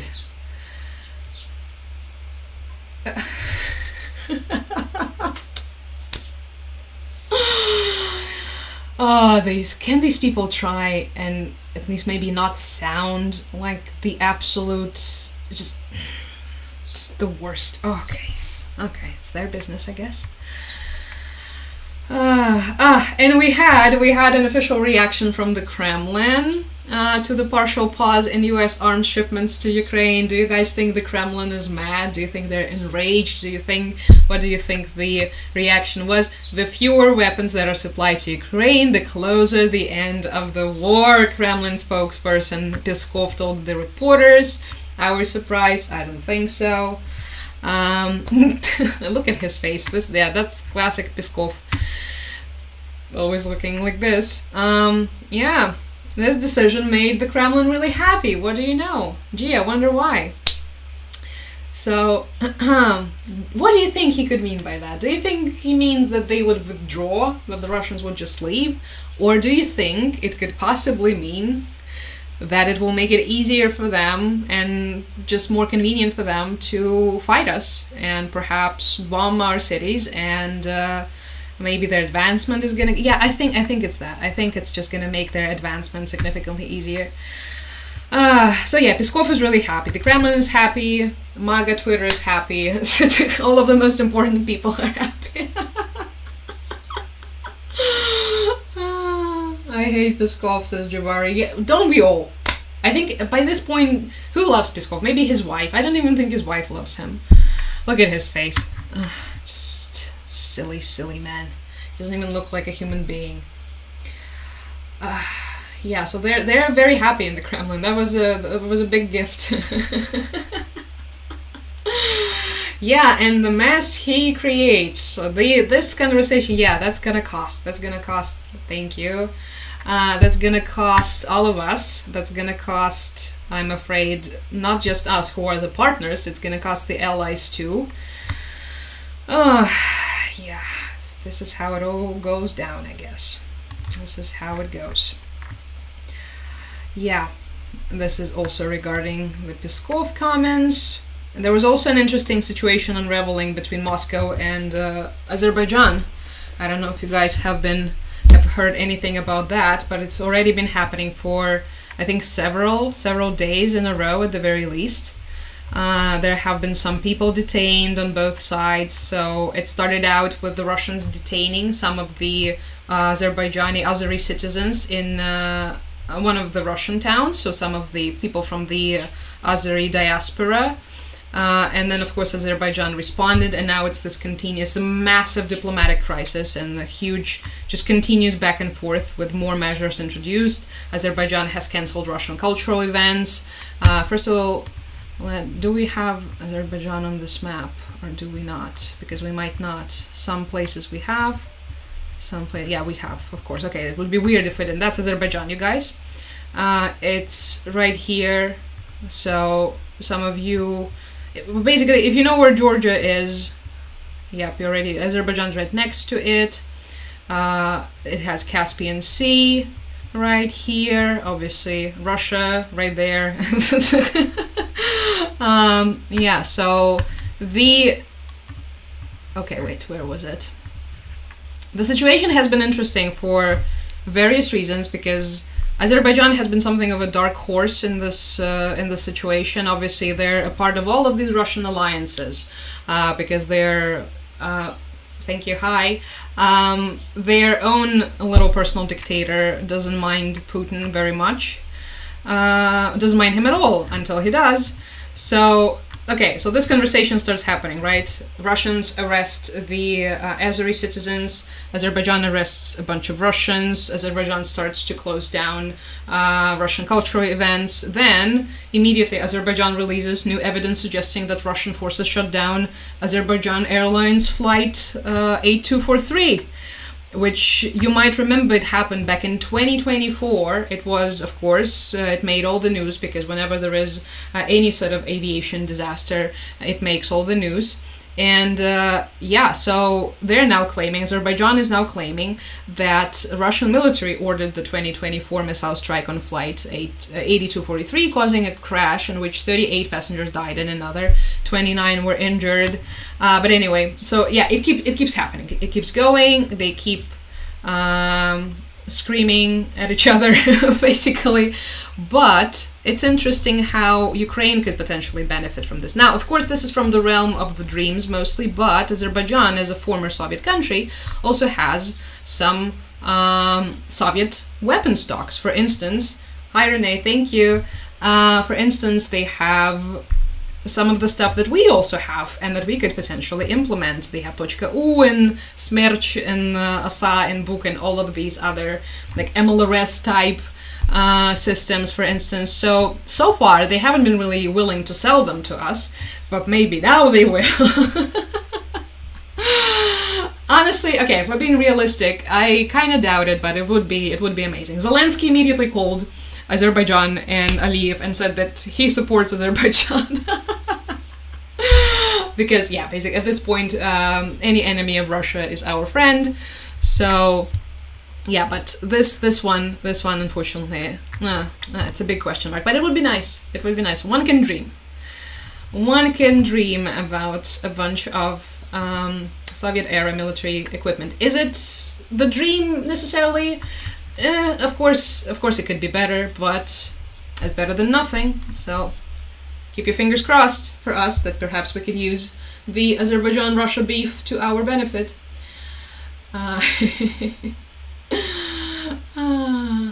Anyway. Oh, hi Kim. Wonderful to see you too. Yeah, I've been going live more often these days. I'm live every other day pretty much.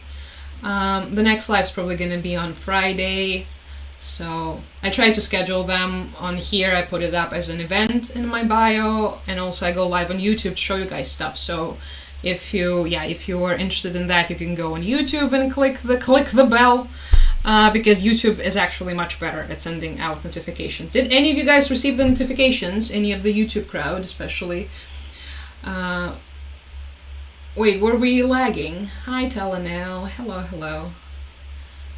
I didn't, of course I didn't notice I was ranting. No one in their right mind wants that room at Mar-a-Lago. If you come from Belarus, I think you might. I think... Not lagging, okay, good. No notifications on TikTok for years. That's annoying. This is what TikTok keeps doing. It just keeps doing it. So all of my hopes are with YouTube. Oh, hi. Thank you. O'Doyle. Rules.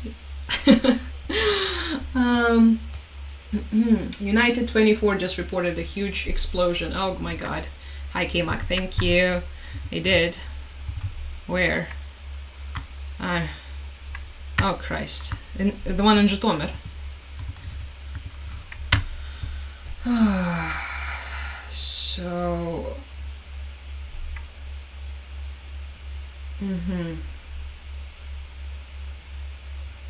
Well, that's the one that Ukrainska Pravda is reporting on. Apparently there was a massive explosion on the outskirts of Zhytomyr. Let me show you guys where Zhytomyr is. Okay, so this is Ukraine. This is Kiev. Zhytomyr region is the neighboring one to Kiev, and this is Zhytomyr, the city of Zhytomyr. So, yeah, there was an explosion, and they're already reporting that 2 people were killed and 15 were injured. At first it was reported that it was at the gas station, and then they clarified that although the gas station was damaged... Oh, thank you, Maddie. Although the gas station was damaged, it was not the place of the explosion. Oh, God. Oh, yeah, look, it looks pretty massive. Let's see the video. Oh, everything is exploding all the time. So tired. Yep, that's an explosion, alright.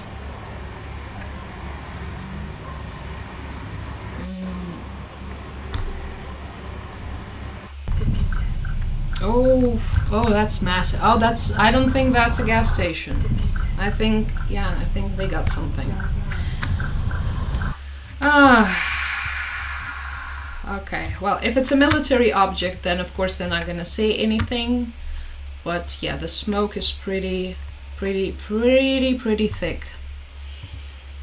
Well, this is a developing situation, you guys, so We'll have to see. I also have to read what the locals are saying later on, because usually you can figure out what actually happened if you go through the local chats. And don't think that this is some sort of like exclusive information or that this is potentially dangerous. Russians are monitoring our local chats all the time. In fact, I believe much more actively than I do.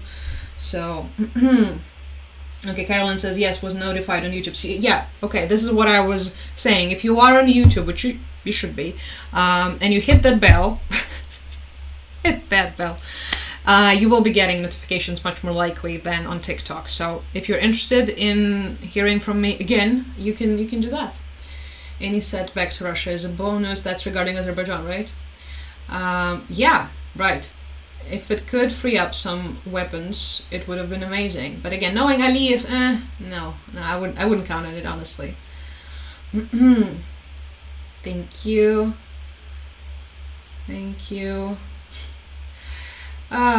Okay, so bye Zoe. Thank you for being here as always. Appreciate you. Probably already left. I didn't see you saying goodbye. Okay. Yeah, so that's a new one, definitely. We'll have to wait. And see. Okay, let me see. Is anyone saying anything regarding the explosion in Zhytomyr? No one. The State Department briefing is currently okay. It's about to start. No, we're not gonna watch that. Sorry. No, I don't see anyone from Zhytomyr saying anything for now. Okay, when I do, I will tell you more. But yeah, it could easily be something. It could be some sort of military facility. It could be a storage. It could be. I really hope it's not some. Really hope there were no people there. Okay, let's hope for that. Let's hope for the best. And we will be keeping an eye on the situation. Okay, and our media reports that. Okay, no, they're actually quoting Bloomberg. They're quoting Bloomberg, okay, that the Europeans are taken aback by Trump halting the aid. He warned you, though.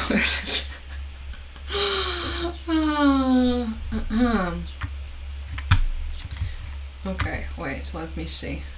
That they didn't expect it. Certain European officials, according to Bloomberg, did not expect it and were overwhelmed and horrified. Okay. Oh, okay, I see why they were blindsided. They were blindsided because they thought that the NATO summit went well. Yes, that's because of the NATO summit. Remember how everyone thought that the NATO summit went well? That's why. Okay, that totally makes sense. Because they had all of these meetings. They had the meetings that were announced. They had the behind the closed doors meetings. It sounded good. They've all agreed to meet his demands because Trump is demanding that all of the NATO members raise their defense NATO spendings to 5%. Everyone has agreed, even the people who previously normally wouldn't agree. And everyone's like, okay, everything is good. And then boom, tsh, there you go. Just completely out of the blue. I think this is why. Because if you take into the account all of the previous rhetoric that's been ongoing from the US administration, it makes all the sense in the world that he would do something like this. But they were blindsided by the NATO summit. Okay.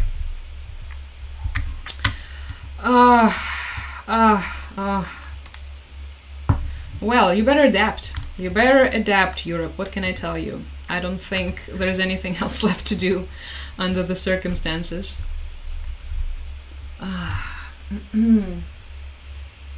Hoping for a more right. Everyone was hoping for a more positive outcome. That's 100%. Everyone was like, okay, perhaps he will change his mind. Perhaps things are turning for the better. Nope, they're not. Now you know. Now everybody knows. Also, Macron, the French President Macron, recently called Putin again for the first time in 3 years, which was also really, really weird. But I think it's kind of like it's an attempt to try and show leadership because totally makes sense. Regarding Ukraine, they should be doing this, considering the U.S. stance and everything. But it was also honestly such a meme, a little bit of a joke. Last time he talked to him was back in 2022. He tried to convince him. In fact, Putin convinced Macron that he was not going to invade Ukraine. Macron believed him, and then he continued calling him. Basically, it was the Vladimir Stop version of 2022, trying to change his mind.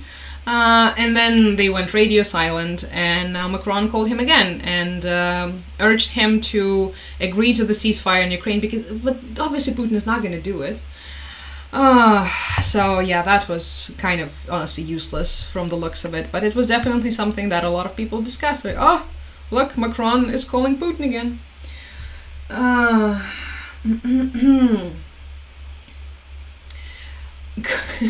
Well, he's still. I mean, perhaps this is at least like they're trying to do something, but yeah, I think it's pointless. I think it's kind of silly calling Putin after everything we've learned, after everything we have seen, after seeing that they absolutely the Kremlin couldn't be bothered, that they do not take these negotiations seriously, that they're not planning on a ceasefire, that they have made it abundantly clear for what months on end that their goal is to take over all of Ukraine, and why are we still here? Just to suffer. So, unfortunately.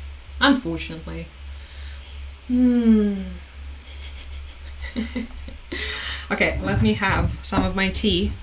By the way, I forgot to show you guys the cup of the day with a fish.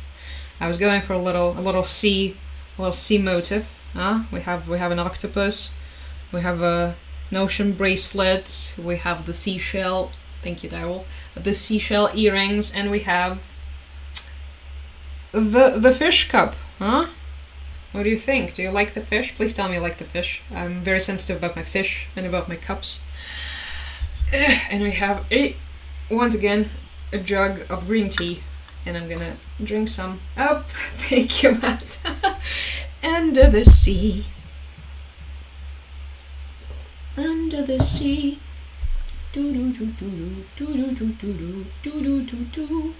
Just a little break from the madness. Yay! Octopus, thank you. Thank you. The fish design is awesome. Yay, we have some fish appreciation. Cool mug. It is really cool. Of course, it's Japanese. You already know it's a Japanese, but it was bought in Düsseldorf in Germany by my friends. Düsseldorf has I think the largest Japanese community in the in Europe, and so my friends, when they were there and they were thinking, hey, what should we bring her back? They brought me a souvenir, which is very nice of them. Okay, let me close the Lukashenko down because ew. Thank you, Helena. How's it going? Let me know if there's anything you guys would like to discuss. I still have some topics, of course. I still have some bookmarked stuff because this is how I structure things these days. But if there's anything that you would like to know, let me know. Margarita Simonyan, one of Putin's chief propagandists, is really unhappy about Aliyev and Azerbaijani officials arresting the journalists of Russia Today in Azerbaijan. How dare they? How dare they do this? The fact that it was completely mirrored, this was a mirrored response to what the Russians did first to the citizens of Azerbaijan. Of course, she's not going to say that because Margarita Simonyan is the best journalist in the world, the most honest one, and the one with the greatest integrity. We have lost one more commander at the front line, unfortunately. The commander of 110th Brigade, Sergei Zakharevich, who everyone was... everything that I've read about him was just only positive. People were saying that he was one of our best young officers, and unfortunately that's the people that tend to be killed first, because they're usually where the action is. They're with their troops. They're not, hiding somewhere. So yeah, it's just some sad news that I wanted to mention, just to honor. Sergei Zakharevich was his name.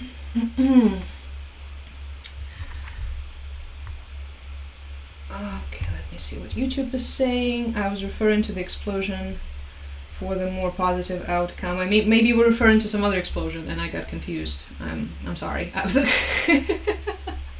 Because I immediately went to check the new explosions, as you do, because there are constantly explosions happening all the time. And yeah, this is how we learned about Zhytomyr. Since Trump is like a toddler, they should try bribing him with little kids, with little minerals, little mineral toys, I think.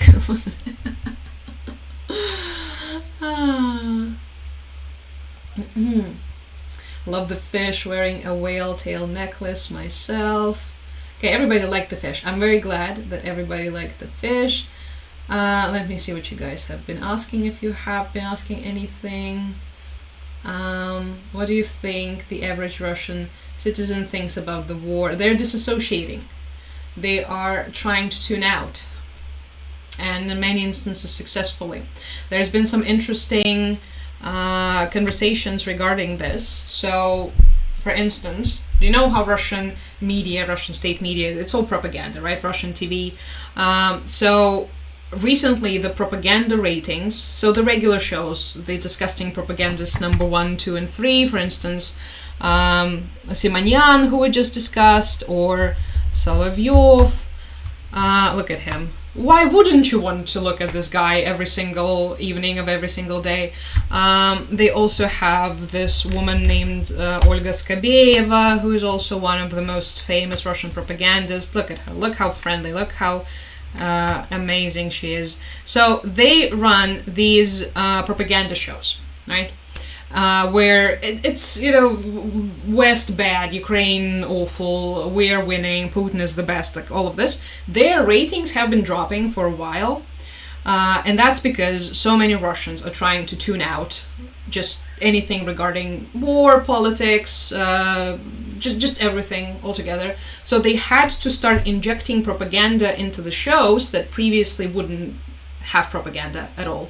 Like, there is this Russian show that is extremely popular. It's called The Battle of the Psychics. I think we also have it in Ukraine as well, because we're also very, very superstitious people.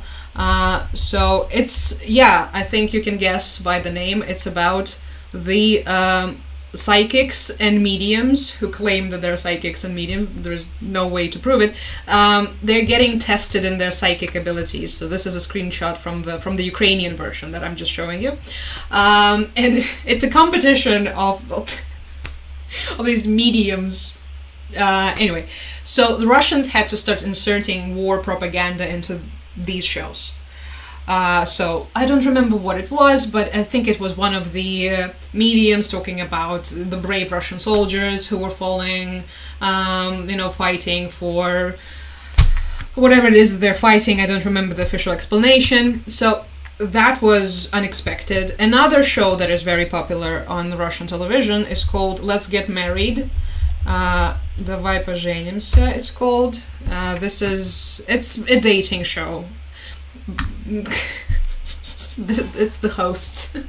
I know they look like melting desserts, but anyway, so they started. It used to be just like a regular dating shows. They would basically invite, I think there was one woman or one man and like 3 people of the opposite gender, and they would try like to match them, evaluate their personalities, all of this nonsense. Recently they started inviting the Russian military, so the veterans of the special military operation, to the show, which is of course also a propaganda push.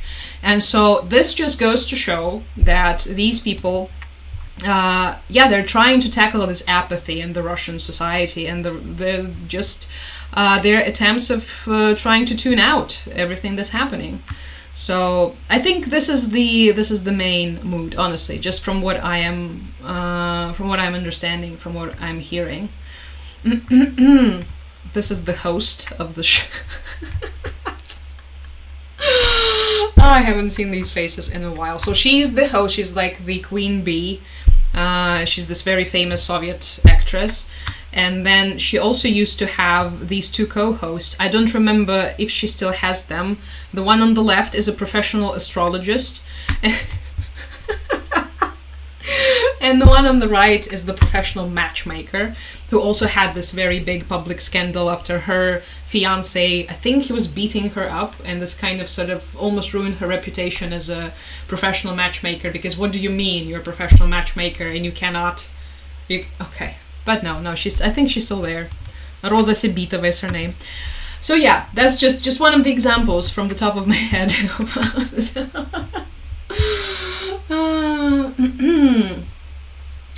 I wish it showed how desperate they are. At this point, it's just so hard to say. And honestly, you're not even letting yourself hope, because it's just so... We already had so much hope back in the day, like when we had all these successful counteroffensives, and the West was supporting us or claiming to support us and everything, and everyone was so full of hope. And when you're so full of hope, it's just extra painful to fall back, and the disappointment is just extra bitter. Oh, thank you. I'll be filming more casual videos, I promise. The book reviews and stuff like this, because why not? Honestly, at this point, why not? Simonyan is insufferable, Josh. She's impossible to watch. She's even worse in Russian when you understand Russian, because her Russian is not very good, she's a native speaker. And recently she decided that she's apparently this great writer now. She wants to be like the head of the Russian Writers Society, and I'm petrified at the thought of it. Yeah, she's quite a number, Margarita Ritka. Nice ear, thank you. That's the earrings that I got in Yokohama a million years ago. Heroem slava. Russians really not have access to anything apart from Russian propaganda TV. They do, but they're currently trying to work on it. They now started to limit their access to the messengers. Wait, let me pull up a related article. So for now, they have the main source of information, alternative source of information for many Russians is Telegram. Telegram channels, Telegram, whoever they're subscribed to basically on Telegram. And currently the Russian government is apparently attempting to curb this access, because they're now launching their own app, their own messenger, and they want the Russians to use that messenger. That would be obviously much more heavily controlled. So yeah, I just pulled up the related article. It says that the Russian government, let me just click the translate so it would be easier for you guys, that the Russian government will basically tighten measures against Telegram and WhatsApp. So this is obviously in an attempt to intensify the censorship, but also at the same time, I know that the young people are all using VPN, right, to access all of the apps, to access, for instance, TikTok, because some of them have been having problems. Like, I think if you have iPhones, it's hard to access TikTok. I'm not entirely sure on the nuance of that. But with other apps, like YouTube, right, you cannot really access YouTube without VPN. So, yeah, young people using all of these apps, they're using VPNs. Old people, yeah, it's mostly the TV. So I think it's an age thing, just from what I can tell. And Ukraine, wait, what? Sorry. Did I miss some bad comment about Ukraine? Okay, I think it disappeared. Oh no, I don't get to yell at someone today. Battle of the Psychics sound awesome. I remember watching it when I was a kid. It used to have all of these like spooky segments, kind of similar to true crime. So they would take a true crime story from somewhere. Like, I was watching the Ukrainian version, right? So it was like some Ukrainian village, and they were like, today our psychics are investigating the mysterious murder of Halina Petrovna Stepanchuk, who drowned in the lake. Did she drown or was she drowned? And it had all this like music, and the psychics arrive to the village, and they're like, what happened here? Let me try and sense what was it. I can sense the spirits in this area. And the entire village is standing there like, oh my god, they can sense the spirit. Yeah, that was... We didn't really have true crime back then, right? It was a long time ago, but that was so much better, honestly. The dramatic music is, and the psychic goes, oh, I can feel, I think Helena Petrovna is in the room with us right now. I can sense her presence. And I was like, oh no, not Helena Petrovna, what is she telling you? It was her husband, Alexei Sergeyevich, who drowned her. And yeah. I miss it.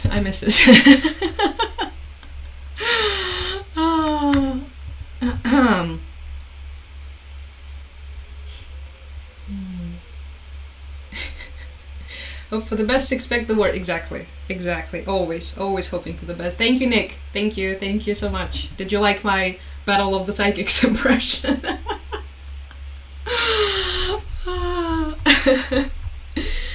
Alright, let me just scroll back and see what else I had.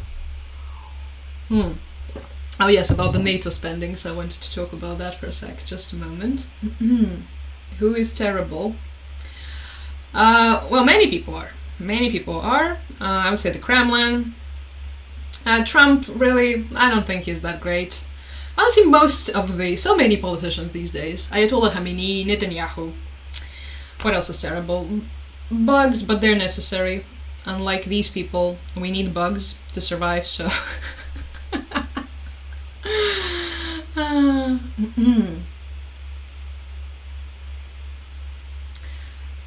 Мені треба футболку. It would be correct to say футболку. Yep. So, you got it right the first time. Good job. Good luck with your Ukrainian. Thank you. I see you guys. The countries that Russia keeps trying to invade have social media. Yeah, I know. It was interesting. Some of you might remember in the first months of invasion, the full-scale invasion, they have been hitting our TV stations, right? And even recently they hit, I think a couple months ago there was a strike on one of our TV stations too, because they're so convinced that it's the most important primary propaganda source that brainwashes the Ukrainians. Yeah, that's the problem, and not the fact that you are killing us. Okay, one thing about the NATO spendings, you guys. Remember how we just talked about the increased NATO spendings, right? So the allied countries, the NATO countries have agreed on increasing of their NATO spendings. They're now pledging 5%, as Trump asked them to do. And apparently, this is one of the things that Italy could include in their NATO spendings. It's the bridge from Sicily to Calabria, which is, if you have ever heard anything about the bridge from Sicily to Calabria, I think this is one of the most infamous projects of the Italian government that has been in discussion and in planning and underway forever. And it was never really undertaken for various reasons. Some are naming the fact that it's a seismically active zone, right, with all of the mountains, the volcanoes, the potential eruptions. Some are naming the infamous southern Italian corruption.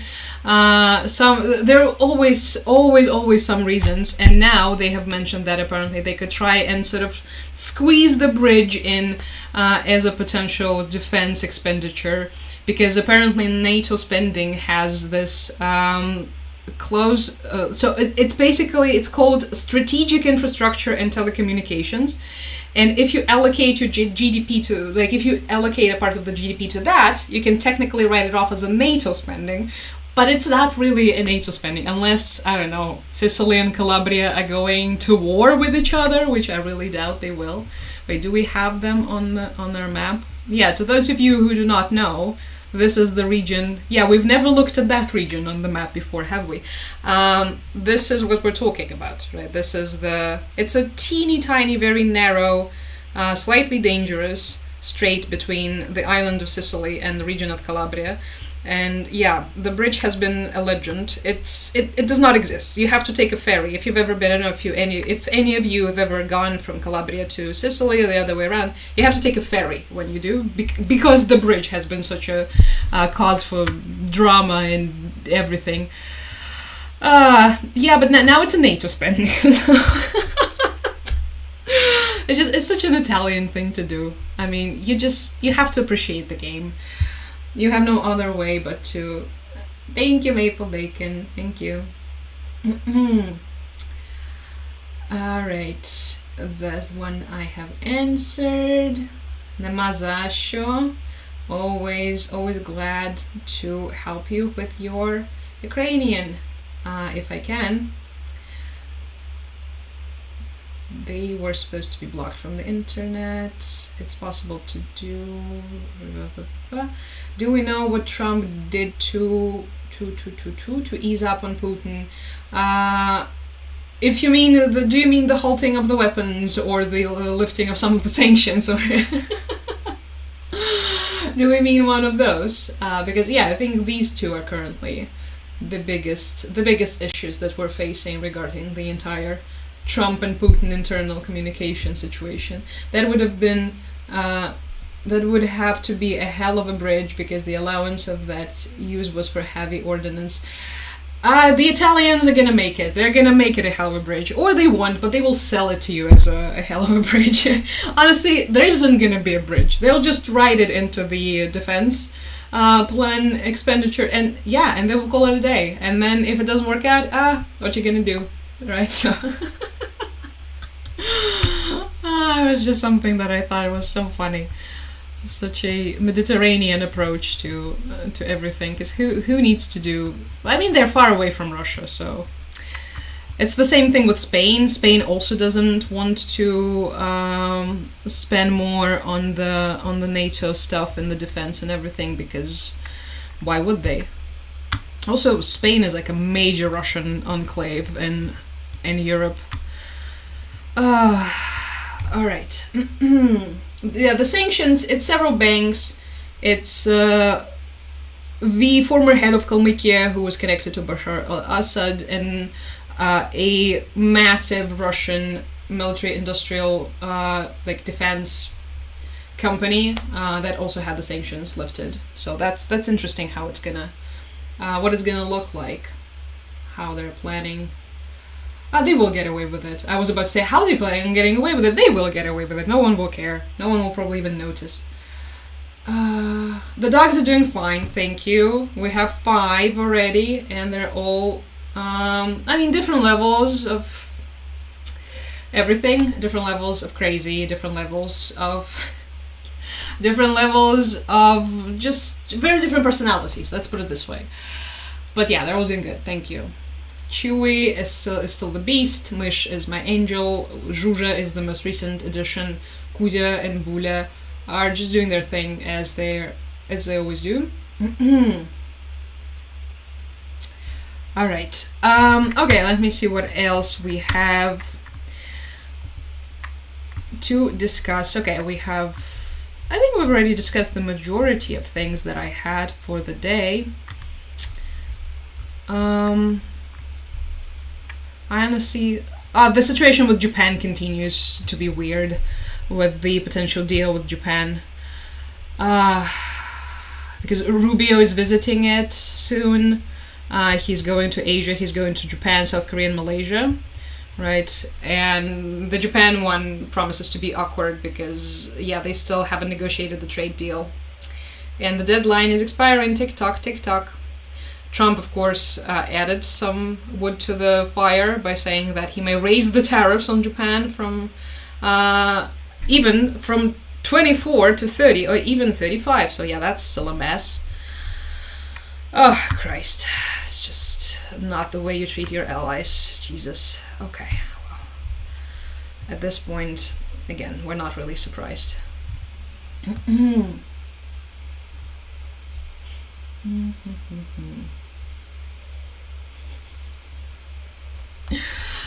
All right. Most of the news I had bookmarked are all about the weapons being halted. because I was just, I think maybe I couldn't believe it. Maybe I thought, okay, I'm just gonna bookmark all of them and maybe they will just start disappearing because it's not true. Poroshenko, that's the leader of our opposition and our former president, well, the closest that we have to a leader of opposition. Petro Poroshenko, the former president, still beefing with Zelensky, accused Zelensky of being an authoritarian, and immediately in the same sentence gave him an advice to learn from Bibi, as in Bibi Netanyahu. Okay, thank you, Petro Poroshenko. Maybe that's among the reasons why you're no longer our president. There are also other reasons as well. As in someone was a president before and didn't do any of the reforms and missed an opportunity to do anything about our Euro integration. Okay, we're not going to get into that. It's just our inner domestic politics beef, which it's so tiring too, especially when there is such an important, painful war in the background. Okay, Iran is running.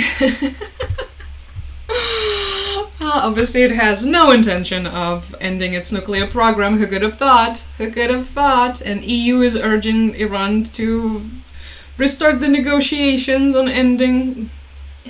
They're not going to end anything. Are we kidding each other? Of course not. I think they have just received the biggest proof in some regard. They've received the proof that the non-nuclear stuff is not working out, because this is the stuff that could happen. Rubio is useless.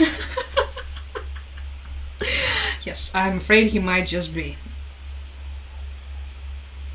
And all the talk that he used to do back in the day, my God, back in like 2022, 2023, he was all about supporting Ukraine. All of them were, actually, if you remember. Except for, I think, Marjorie Taylor Greene. Marjorie Taylor Greene has always been very loyally anti-Ukraine.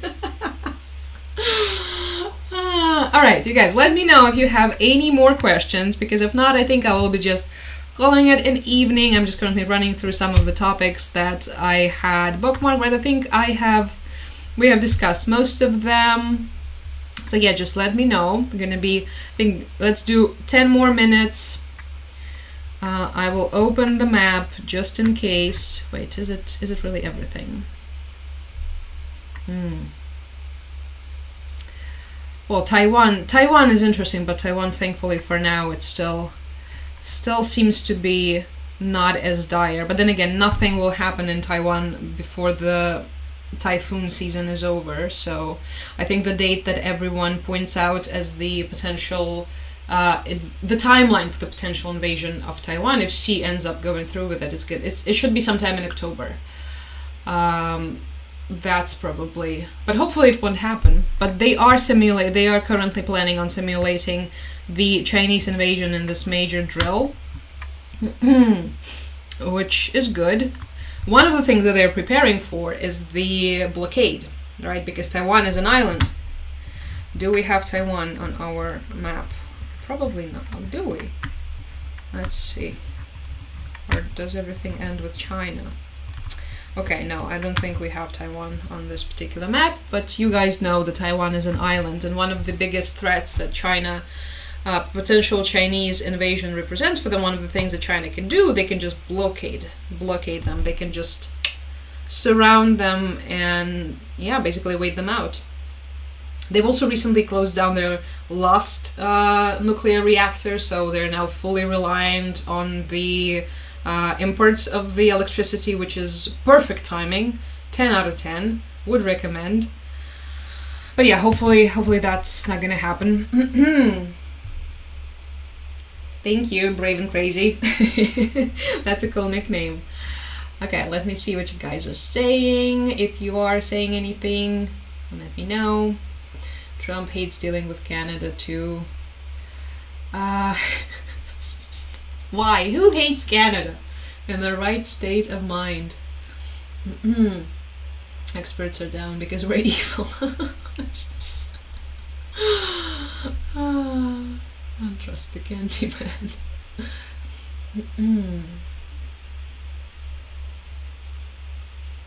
She's changing so much. Wait for Marjorie Green New Deal. Imagine that. No, that would be insane. All right, everybody. I think this will be it. We're gonna end at this note of suspense regarding Taiwan and what's gonna happen. I think during the next stream, that's gonna be in 2 days. If you're on YouTube, hit the bell. It's gonna notify you, unlike TikTok. During the next live stream, we're gonna do either the next one or the one after that. We're gonna do a Crimea deep dive, because this is what the Patreon community has voted for. We now have the voting options on the upcoming deep dive, and everybody wants to hear from Crimea because you guys like listening to me talking about my trauma, apparently. Anyway, we're gonna do that very soon, so I hope you're excited for that. If not, well, you will have to be, because we're doing it anyway. As always, thank you everyone so much for watching. I will see you in 2 days. Thank you for the support. Thank you to all of you who support the stream. Thank you for all of your subscriptions and gifts and comments and likes, and just the fact that you're here, because that's the most important thing. Thank you for staying with us. So I will see you next time. Go subscribe to YouTube if you already haven't. Click that bell, and I'll see you soon. Mwah. Okay, bye TikTok. I'll see you soon. Take care. Bye. Okay, I just said my farewells to TikTok. Now, moving on to you guys. So 31 of you here. So thank you so much once again. I hope nothing was glitching. Okay, the map is definitely glitching now, but I think it was good for the majority of the stream. Really appreciate you all watching.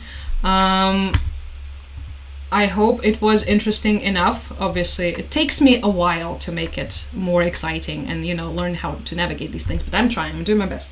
Thank you so much for watching. Oh, that's so sweet, Caroline. Thank you so much. Hopefully it will be a peaceful night. Have a wonderful, whatever, time of the day you guys are having, and I will see you next time. Bye-bye.